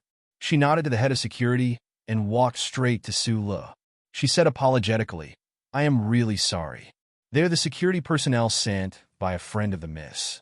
The two sides didn't communicate well. Su Lu put the cigarette under his foot and put it out. Then he straightened up and smiled at Sister Tong. "It's nothing. I just want to ask, when can my people take over? This may need to be communicated." Sister Tong looked at Su Lu in front of her and said softly, "If the two sides are jointly responsible for the security work, what do you think?" Su Lu was slightly stunned and didn't speak. He let the silence ferment for a long time in front of the villa. Then he said, "It seems that the friend of Miss Jian Shui has a lot of influence on you." Sister Tong frowned slightly. She was not used to the tone of this sentence. She knew very well that the young man in front of her had done a lot of things in the past 2 years. However, when they met again today, she was shocked to find that Su Li's temperament seemed to be very different from before. However, when she heard the hidden criticism and faint warning in Su Li's words, she still couldn't help but feel slightly embarrassed and angry. I know that with your current status, it is indeed a waste for you to be the young lady's bodyguard. However, you should always remember that we are the employer, she said with furrowed brows. I think you have probably forgotten who the real employer is. Su Li shook his head and said, I am carrying out the military orders of the Ministry of National Defense. His tone was very calm. There was no hint of anger in it. However, when it fell into Sister Tong's ears, it was not relaxed. As Jian Shue'er's personal assistant, of course she knew that the real employer of Su Lu and Team 7 was the Ministry of National Defense. It should even be that old man. Her expression suddenly froze. If you don't trust the combat power of Team 7, we can leave immediately. However, I need you to help me explain the situation in the ministry, Su Li said. Other than that, there is no other cooperation. Su Li's guess was correct. Sister Tong admired the Li Xiuzhu in the building. That was why she tried to have both sides be responsible for the security work. As an assistant, this kind of attempt was undoubtedly a bit muddle-headed. Fortunately, this attempt was directly rejected by Su Li. Only now did Sister Tong remember another rumor about the young man in front of her. It was very strange. Because of that rumor, Sister Tong immediately completely forgot about Li Xiuzhu's influence on her. She said apologetically with slight embarrassment, You are right. This is my mistake. The head of security of the Li family looked at this scene in shock. He didn't know who the head of Team 7 from the Whitewater Company was. He could actually make Sister Tong, who had always been as cold as ice, immediately change her mind. Su Li stood back beside the military vehicle and lit another cigarette. He narrowed his eyes and looked at the Qiuming Mountain Villa in the distance. On the other side, the armed members of Team 7 had already entered the villa under the lead of Sister Tong. They completely ignored the vigilant and hostile gazes in the courtyard. Their faces were cold. Although they could not be said to be valiant and high-spirited, that kind of solemn and indifferent manner still made the security personnel of the Li family feel an unprecedented provocation and humiliation. Chapter 375. Under the silent agreement of Sister Tong and the staff inside the villa, the Li family security personnel had no choice but to leave the villa. The staff of Whitewater Company's Team 7 were not sloppy in their work. They would not give the other party the slightest bit of face. The door opened, and 7 dark green military vehicles drove in. More than 40 Li family security personnel stationed in the villa were driven out. Xiong Lingquan confirmed the shooting angle. Install the echo profiler. Gu Shifeng, connect the central control system. Encrypt the relevant data channels. Lu Jiao, check the relevant defenses and traffic in the garage. Lu Qin, install the hot start detector. Following by Yulan's orders in a soft voice, the members of Team 7 who had entered the villa began to get busy. They moved all kinds of professional equipment from the military vehicles and unceremoniously dismantled the security equipment prepared by the Li family security personnel last night. They carried out connection tests. In the shortest amount of time, they turned this small villa into a fortress filled with countless monitoring systems and firepower systems. The Li family security personnel who had been driven out of the villa in a sorry state were originally filled with infinite anger and humiliation. At this time, when they saw the silent and concise movements of Team 7 and the clear and accurate layers of defense, they fell into silence. This was because they saw that the other party's expertise was better than theirs. This was especially so when they saw the equipment that the other party had installed on the walls around the villa and in the garage. In addition to the silence, there was a lot of shock in their eyes. None of them were rookies. Of course, they could tell that a large part of the equipment used by the bodyguards from Whitewater Company was actually used by the military. It was cutting-edge equipment that had not been sold to the civilian market. Where did these people come from? The Li family's head of security stood outside the villa and watched this scene with a livid expression. He and his subordinates were driven out of the villa together. The shame and anger in his heart could not be any greater. However, with his professional knowledge and experience, he quickly judged that even the top security consulting department of Whitewater Company could not have such perfect mobility and cutting-edge equipment. After completing the initial security measures in the Cheoming Mountain Villa, Sulu took out the pair of sunglasses that he often used in the training base from his left breast pocket. After carefully wiping the lenses, he put them on the bridge of his nose. After entering the villa, he turned around and pressed the electric button to close the door. Through the slowly closing iron door, Sulu looked at the security director with a complicated expression. He nodded and said, "Sorry." Team 7 was a combat team. On the vast mineral star and the desolate border of the West Woods front line, they had done countless shady public and private jobs. They had killed people, smuggled goods, and committed crimes. No matter what kind of trump card they were in their respective troops, once they were under the name of Team 7, they began to exude a cold and valiant aura. They had never been bodyguards, but they had assassinated countless big shots at the edge of the universe. They were no strangers to security control. On the contrary, they were very familiar with the combat style of the killers and mercenaries. The initial security measures in the Cheoming Mountain Villa were done flawlessly. All kinds of electronic monitoring equipment were connected, and all kinds of fire control equipment were on standby.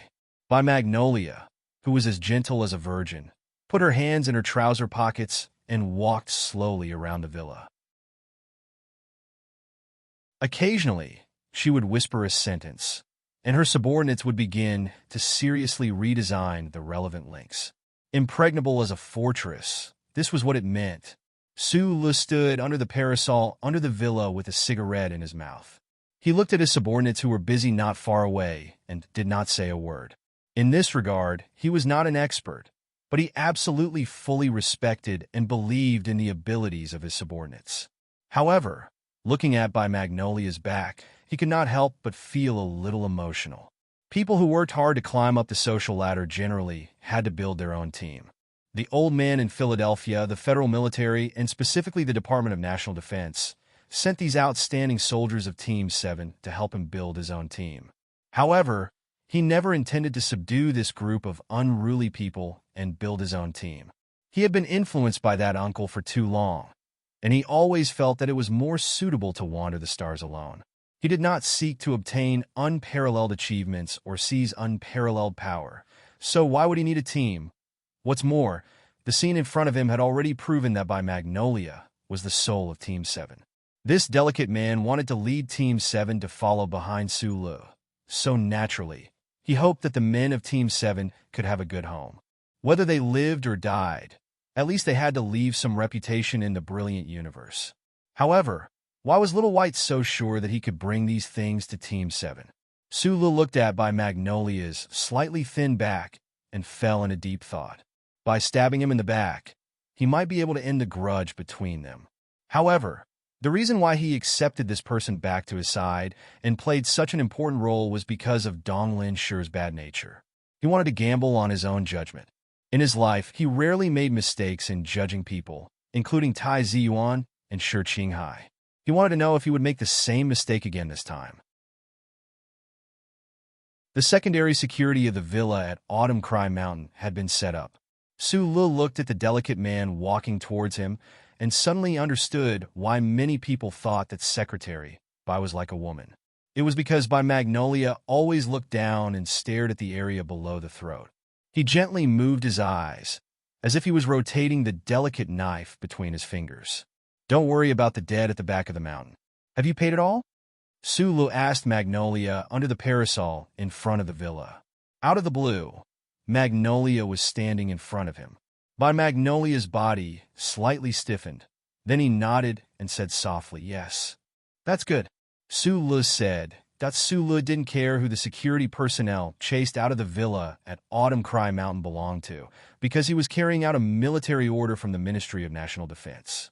This military order was secretly pushed by the old man in Philadelphia. Although he still didn't fully understand why the old man didn't let him go to the front line of the West Woods, but instead sent him to be a bodyguard. What kind of unfathomable thoughts did the old man have in mind? However, this didn't prevent him from carrying out this slightly ridiculous mission. Just like what he said to the purple-haired national girl 2 years ago in the Sunshine Ward of the 1st Military Region General Hospital.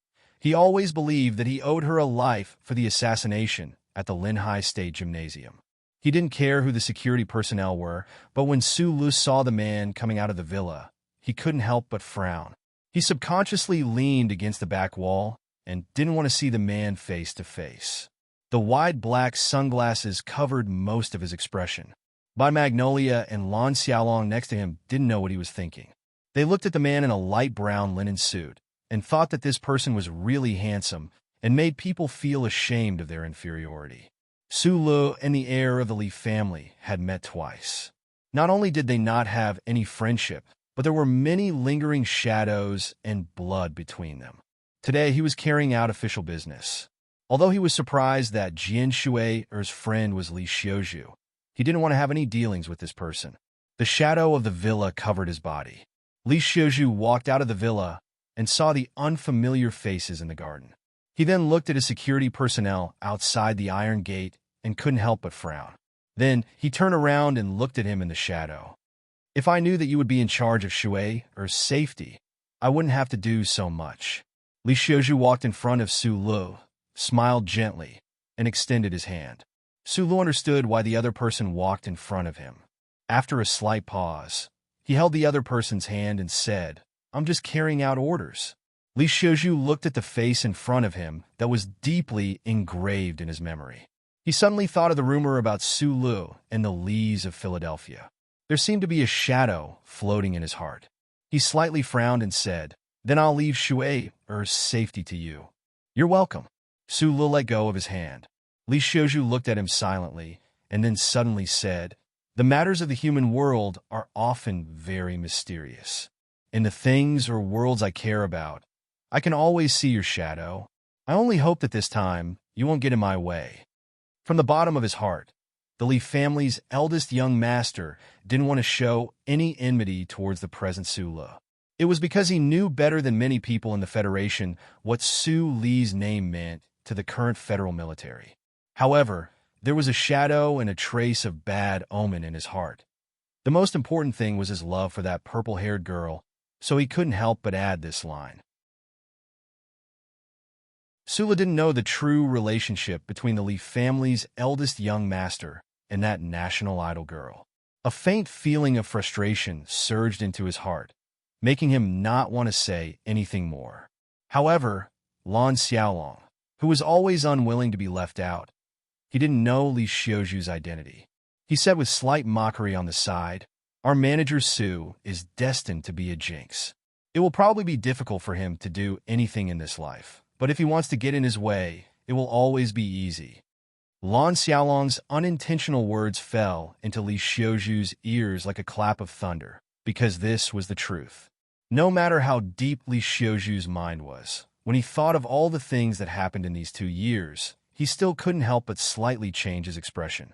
After a long silence, he looked at Su Lu and said in an even voice, "I heard Old Seven has a good relationship with you.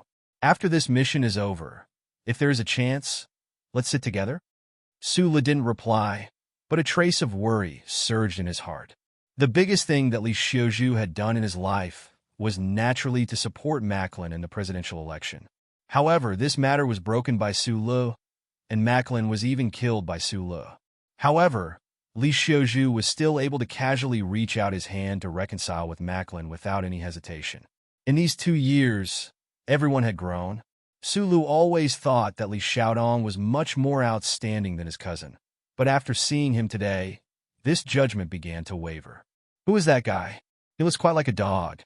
Lan Xiaolong frowned and looked at Li Xiuzhu, who was boarding the car outside the villa, and asked curiously, "The vice president of the Sanlin United Bank, the successor of the Li family, Li Xiuzhu." Su Lu replied and then walked into the villa.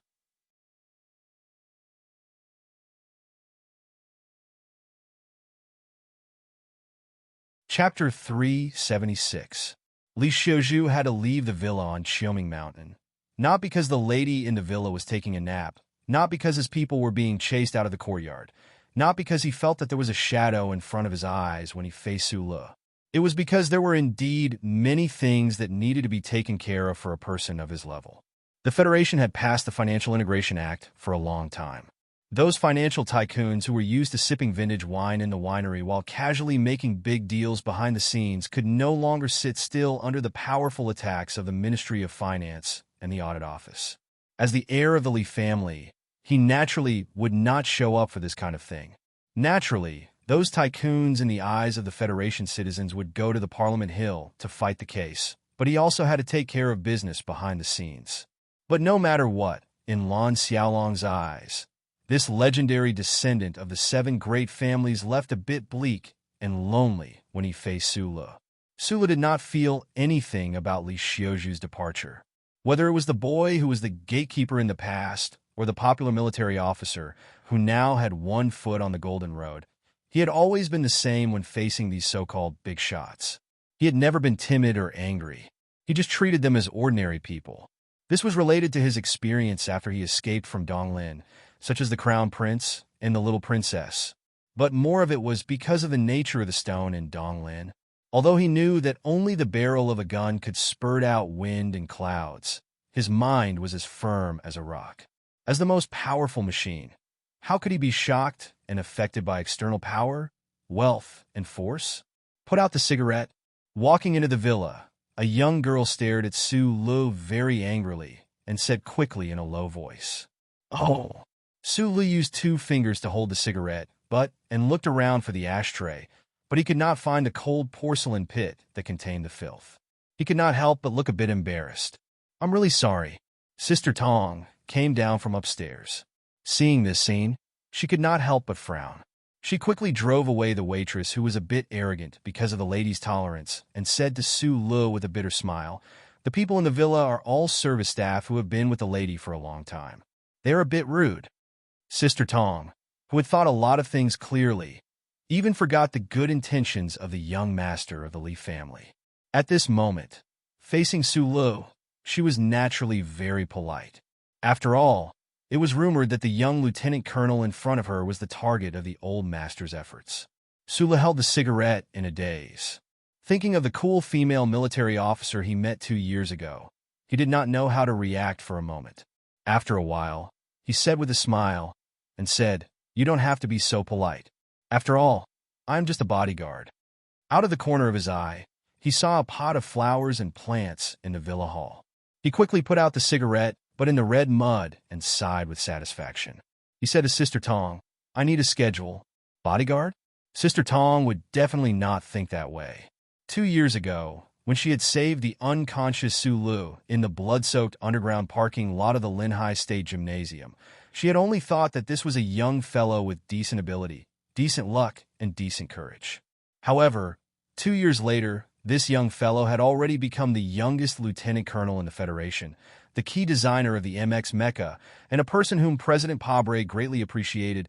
Most importantly, everyone now knew of the relationship between him and the old master.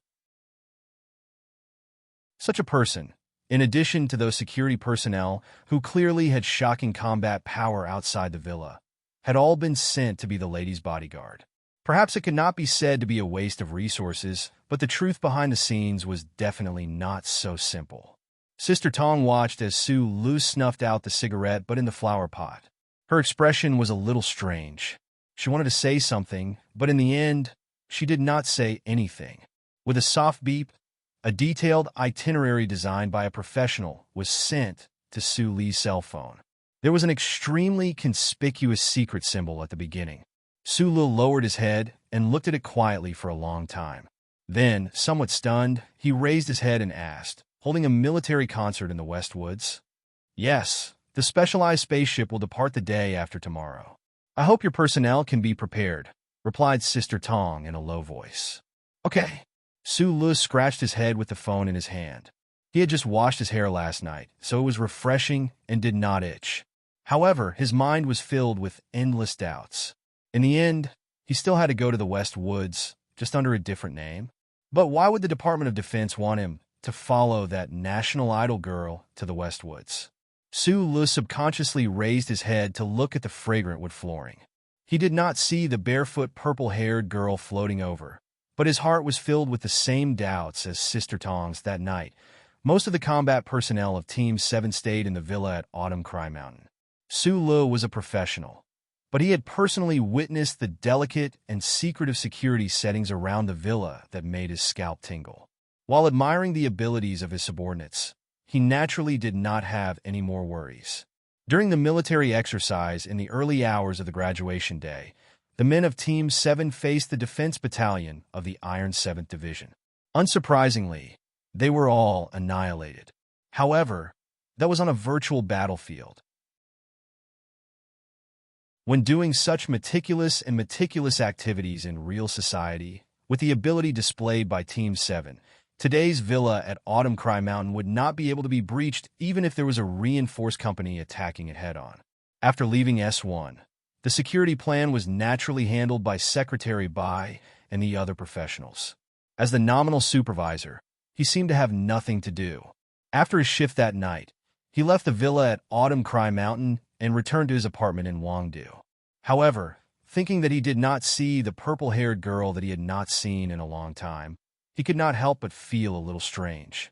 Going to the West Woods to protect the dazzling national girl, and behind him was the shadow of the most extraordinary mountain in the Federation. Everything was in a maze, and he could not see the real future. Su Lu was not relaxed, and he even had a strong urge to call Philadelphia. However, he helplessly discovered that although the Federation was abuzz about his relationship with the Lees of Philadelphia, and it was extremely bizarre, and some people even said that he was the long-lost son of the military god Li Pifu. In fact, he did not even have the old man's phone number. At the front line of the West Woods, a great battle was about to break out. Jian Shayer chose this moment to visit the soldiers at the front line, and the location was still the most dangerous planet. On one hand, Su Lu admired the courage and perseverance of his dream idol, but on the other hand, he was also endlessly vigilant. Faintly, that obscure and ominous thought of his actually became a little clearer. Would he be able to come back after going to the West this time? It was precisely because of this sudden, unfavorable thought that Su Lu had to say goodbye to the people he cared about. Unfortunately, when he returned to his apartment in Wangdu and kept making phone calls, he found that the few friends he had actually expressed their intentions of saying goodbye to him in advance.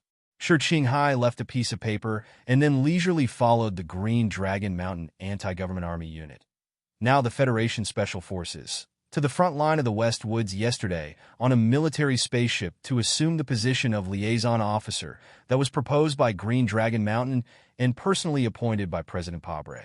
Zhou left a few recorded phone calls and then took her child to Linhai Province. As an unmarried mother, she threw herself into the school that had been interrupted for 2 years. Tai Ziyuan had completely disappeared. Although he had vaguely mentioned before leaving that he was going to ease the tension between the Tiger in the West Woods and the Central Federation government, and this was not the first time this person had disappeared, Su Lu was still a little worried. Su Lu had already mentally prepared himself for these people to leave. But when he heard Li Wei, who was sitting on the sofa drinking beer, also say that he was leaving S1 soon, he finally couldn't help but scratch his hair in distress. He revealed a mouth full of white teeth and helplessly asked, "Where are you going again?" Li Wei didn't immediately answer his question. Instead, he held the beer bottle and looked at him with a smile, sinking into silence. This former orphan leader looked at the friend he had grown up with and thought silently in his heart. Compared to when he was on Clock Tower Street, Su Lu had become even more silent. Although his eyes were still smiling, he felt that it was different from before. Time can change a lot of things, but perhaps it can't even change the traces on the beach. Li Wei thought silently. He was caught and brought to Bermuda. Those people were obviously using him to threaten Su Lu, but this kid, who needed to hide his identity, didn't abandon him. As a youth at the bottom of Dong Lin's underworld, he had seen countless treachery, deceit, and dark filth in prison. He admitted that if he were in Su Li's position, he wouldn't be able to do it. It would be good if he didn't stab the other party with a knife. Dong Lin is a small place. The sky is always covered with gray dust. You can't see the stars clearly, so naturally, you don't know how big this world is. Li Wei broke the silence and said softly, "This time, I was caught by those big shots. Although it was a lot of trouble, I still went to Bermuda. That's Bermuda we're talking about. Li Wei laughed self-deprecatingly and said with a bit of loneliness and injustice, "You know very well which kid on our street has left the Shi province? Even the most ferocious gang leader back in the day. Which one of them left Donglin? But I did. Who would believe that such a small figure like me actually came to the capital and even left the Federation? Then why don't you stay in S1? Su Le said. No, I want to go to Bermuda. Li Wei looked down at the beer bottle and said, I don't want to see the world of beer for the rest of my life. Yes, S1 is very big and the capital is very prosperous, but I still prefer Bermuda. He looked up, suppressed the emotions in his heart, and said quickly, Bermuda is different from the Federation. The underworld there is the real underworld. The people there dare to do anything. Who the fuck is like Clock Tower Street, who controls a few black market dealers in a few blocks and thinks that they're fierce just because they stabbed a few people in the stomach? There's no charter there. Li Wei stared seriously into Su Li's eyes and said, I admit that looking at your current brilliance makes me feel uneasy. I want to do something, and I can't follow you for the rest of my life. Life has to be a little challenging. I'm not like you who was born to do great things, but I also want to play a little more exciting. Su Li was silent. He unscrewed the bottle cap with his hand and gulped down a few mouthfuls of beer. The white foam at the corner of his mouth mixed with the saliva that Li Wei had spat on his face. Li Wei stared at the beer bottle and said in a low voice, I can't go back to Donglin because I will always be a problem for you. So I want to go to Bermuda. But don't worry, my goal this time is definitely not to take down a few streets. Su Li put down the beer bottle and looked at him silently. He asked, what do you want to do? They were friends who grew up together, so they knew each other's temperament and mentality very well. Li Wei was silent for a long time under his gaze. Finally, he spoke his true feelings. Don't think that you're doing well in the Federation right now. I can see that you have a lot of troubles. Give me some of your current resources, and let me go to Bermuda for a few years to make a name for myself. If the Federation wants to deal with you in the future, I really want to leave you a way out outside the Federation. Leave a way out? Su Li picked up the beer bottle and drank a few mouthfuls. He coughed and choked until his nose was slightly sore, but his heart was slightly warm.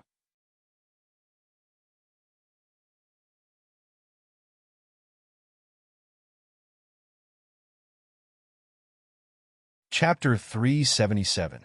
When people from the same hometown see each other, they might tear up or they might stab each other in the back. Su Li and Li Wei did not hug each other and cry, nor did they have the dark thoughts of stabbing each other in the back to erase their previous lives. They only listened to each other's resolute and powerful words about the path of retreat. Both of them were moved to the point of confusion. Don't pee. Li Wei took a swig from the beer bottle and sighed. Su Li lowered his head and said, I'm not a person who can be moved easily. Although Su Li was moved, there was no way he would agree to let Li Wei leave and go to Bermuda to fight for the underworld that he might never be able to conquer. Now that the front line in the West Woods was tense, he could not ask the madam of the Zhong family to help him do anything. In the Bermuda Star Field, he could not find any resources at all. The underground emperor of Bermuda, Lin Banshan, had only brushed past him on the high-speed rail and had nothing to do with him. Most importantly, Su Li believed that he had a path of retreat that no one could think of. Even if the Federation mercilessly abandoned him in the future, he still had the old man in the glory of the Charter to help him. Even if the old man suddenly turned against him, he still had the bracelet on his left hand. No matter how depressing or difficult the situation was, he was confident that he could forcefully carve out a path full of blood. Letting Li Wei take the risk to find a path of retreat outside of the Federation was something he absolutely could not accept, even though it was Li Wei's dream since he was young. Su Li was not worried about rejecting Li Wei's departure.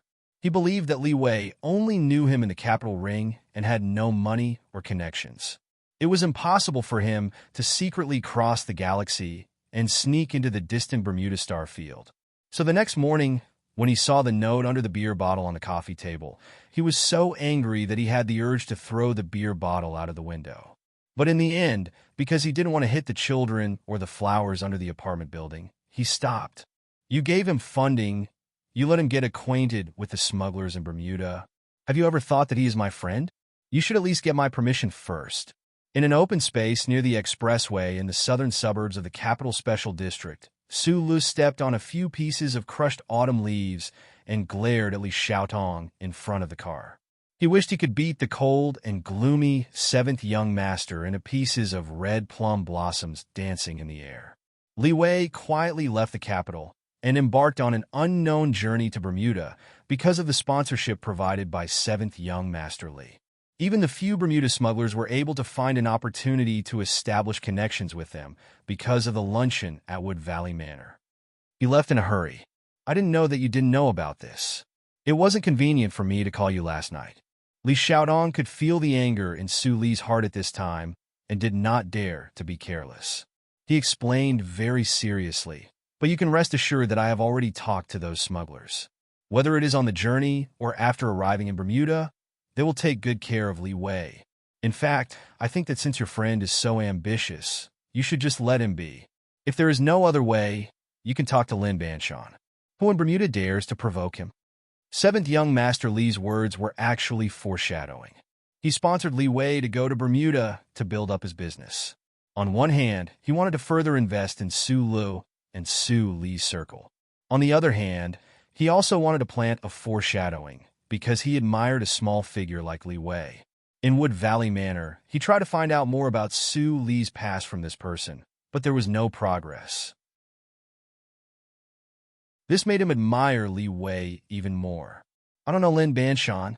Su Lu looked at Li Xiaodong. He really wanted to throw this friend to the ground and beat him up, although he was the only friend who came to send him off. However, he glanced at Brother Zeng, who was still standing behind seventh young master Li like an iron spear bound by cloth. In the end, he could only sigh. Logically speaking, Su Li's identity as a fugitive from the Federation had been forcibly suppressed by the old man. Lady Tai should not make a move on Li Wei because it was not in line with the interests of the family. However, what if the old man died? Li Wei was a gap in Su Li's identity. This time, would the Tai family let the Zhong family of the West Woods interfere and take over the matter? With the experience of last year, Su Lu knew that if the worst situation happened again, with Li Wei's fierce temperament, he would not let this happen again.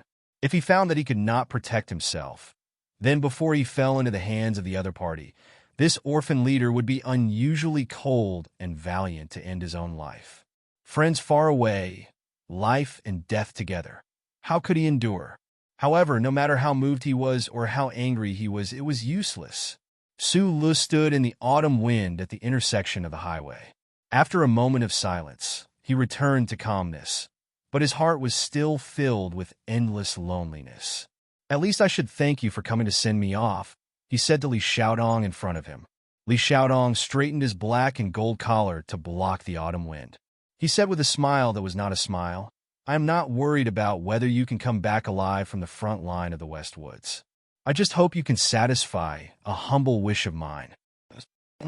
Su Lu looked at him with a frown. He did not know what his escorting Jian Shui to the West Woods had to do with him. You should know that my big brother is pursuing the national idol girl. Although he has not completely succeeded, he has been slowly making progress.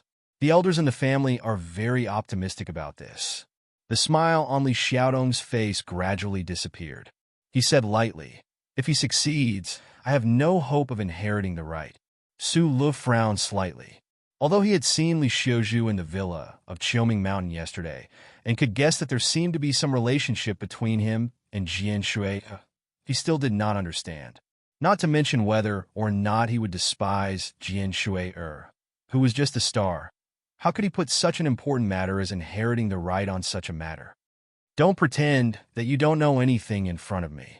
Li Xiaodong looked at Su Li's stunned face and thought of the information that he had spent a lot of money to find out. He said in a low voice, the road to the West Woods is long, and the night is long too. As long as you can break this marriage, I will thank you for the rest of my life.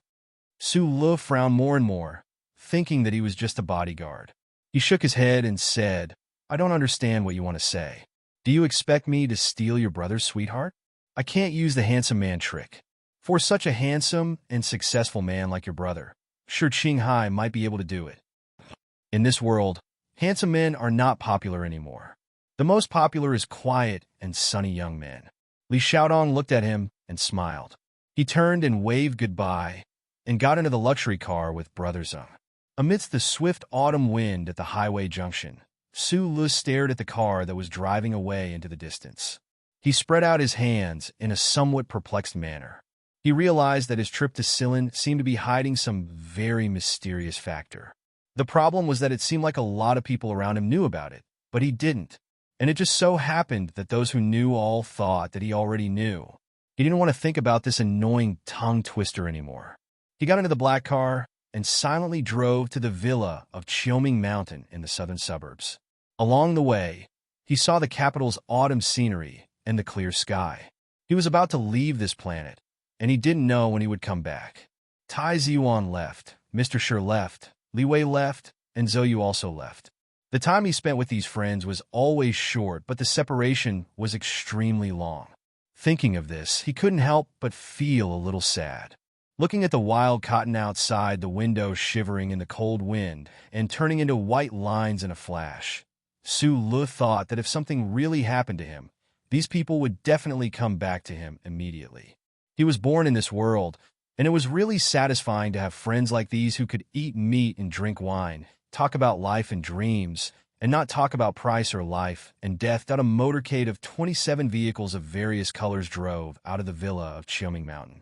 In the motorcade, there were heavy-duty trucks that were responsible for loading professional equipment, expensive bulletproof Silver Fox vehicles, several minibuses that were responsible for transporting full-time performers, and 7 military vehicles that were painted dark green. This motorcade drove on the road in the southern suburbs of the capital, looking mighty and imposing. There was also an inconspicuous, gloomy black car that was sandwiched behind the motorcade. Su Lu gently pressed the radar system on the motorcade to confirm the movement around him. He quietly looked at the expensive bulletproof Silver Fox not far in front of him and couldn't help but feel a little surprised by the formation of this trip. They were on the way to the military space base. Jian Shi, who disappeared from the public of the Federation for more than a year and a half, was not forgotten by people. This time, the selection of the West Woods for her comeback concert received unanimous praise and strong support from the military. The Ministry of Defense did not hesitate to arrange a special spaceship for this national girls' performance team. Logically speaking, as the head of security of Group 7, Su Lu should be sitting in the silver car in front of them at this time to protect Jian Shui. But he didn't choose to do so, because after experiencing the assassination in the stadium, he firmly believed that there was no stronger defense in the world than the black car, specially made by the Tai family. I heard that you are now working in the military. No wonder you have the bad habit of wearing sunglasses. In the back seat of the black car, a young girl looked at the back of Su Lu in front of her and said lightly. She was wearing a sports windbreaker with a hood, which was wrapped up very tightly. She had a pair of big sunglasses on the tip of her straight and cute nose, but it didn't look exaggerated. Instead, it made the skin exposed by the sunglasses look more delicate and charming. The most charming national girl in the entire universe, Jian Shui, was not sitting in her own car. Instead, she was sitting alone behind Su Lu. She looked at the small-eyed boy that she hadn't seen for more than a year and asked, "Why do you insist on letting me sit in this car?" "Because this car is very strong." Hearing the girl's voice behind him, Su Lu felt a little nervous, but he forced himself to be calm and answered, "Just as strong as you?" Jian Shui looked in front of her with a complicated expression and said, "To protect me, the Bane, you must be the most powerful person in the military, right?"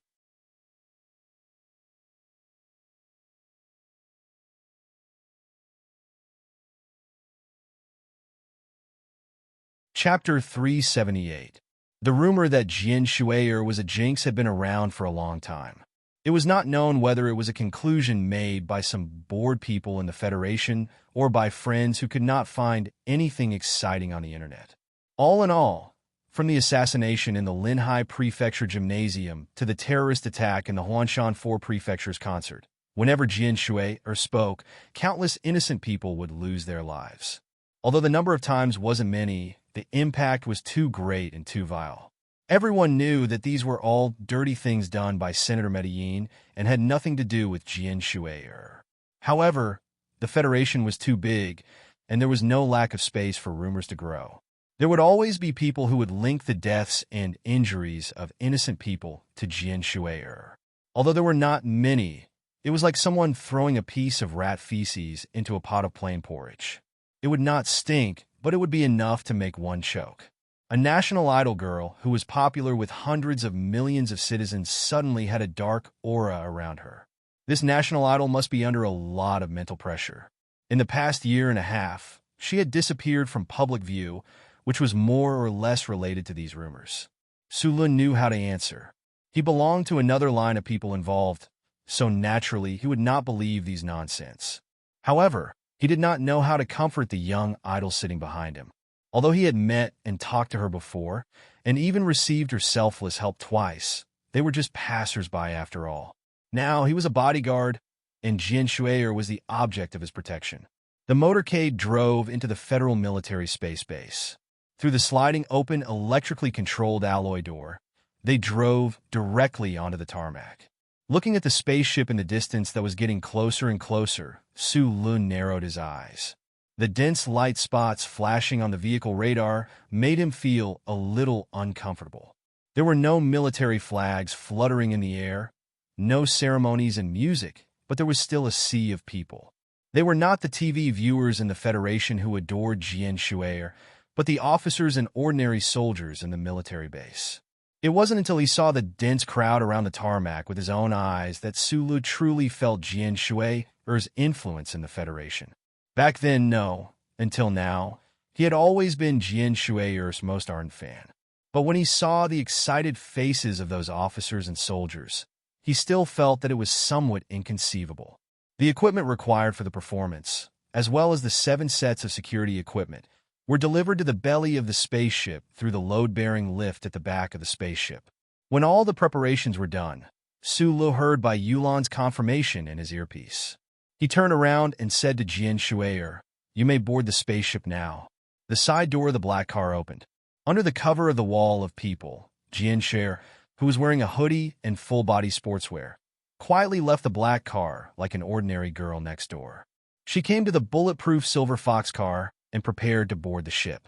Su Lun followed her silently, keeping a distance of about half a meter. Originally, Jian Shui should have boarded the spaceship through the automatic control belt without anyone noticing. However, to everyone's surprise, this national idol suddenly turned her head and gently lifted the hood of her sportswear, revealing a touch of fresh and bright purple short hair.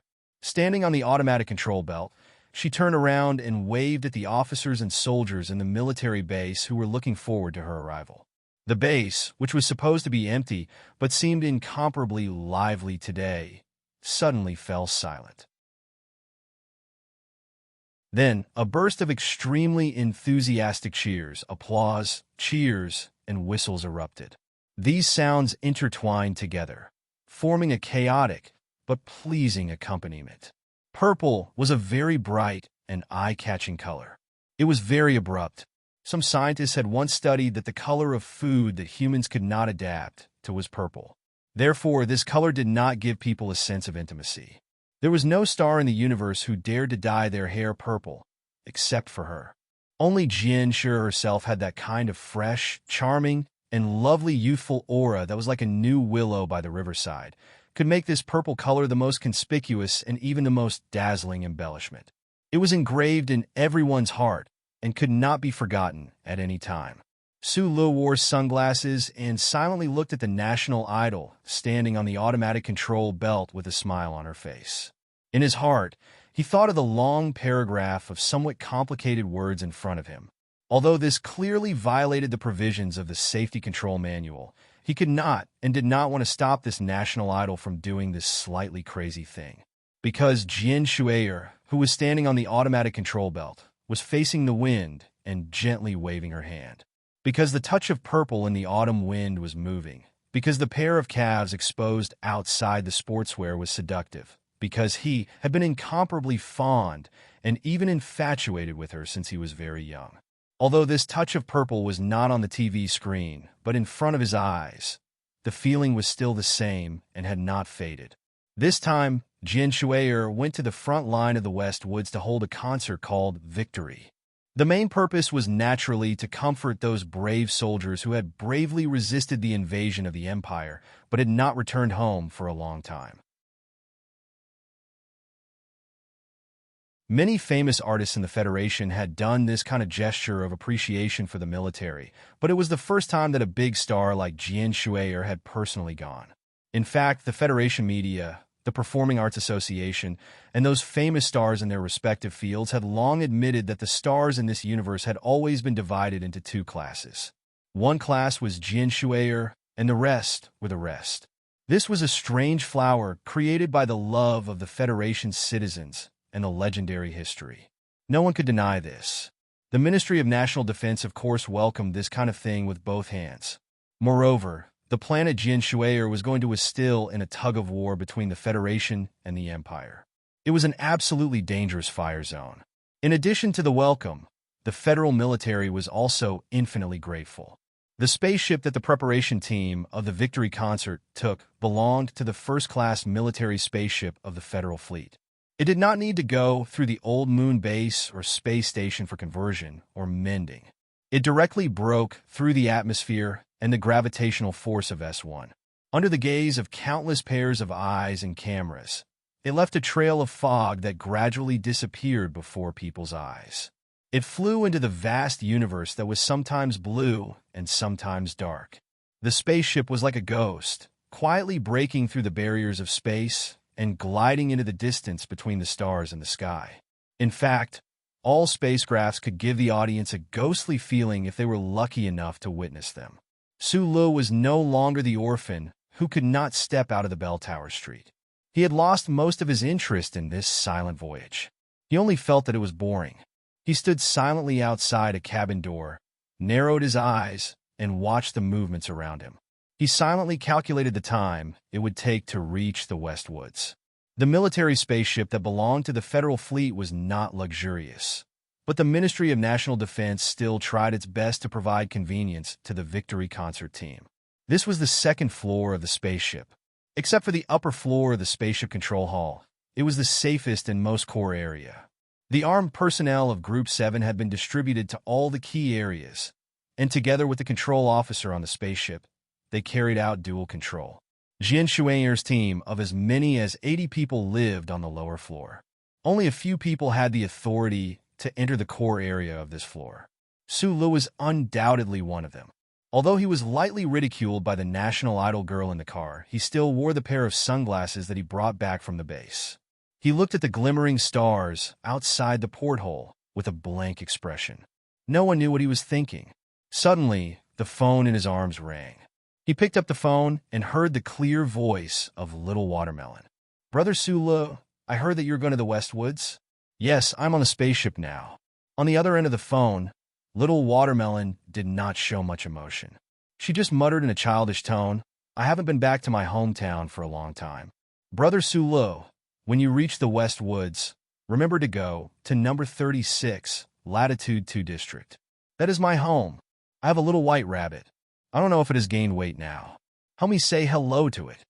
Listening to this cute request, Su Lu smiled and agreed. He then said a few words and hung up the phone. Just as he hung up the phone, the heavy alloy cabin door behind him suddenly opened from the inside. A faint blue light flashed through the surface of his sunglasses. He slowly narrowed his eyes and looked at the purple-haired girl by the floor-to-ceiling window in the cabin.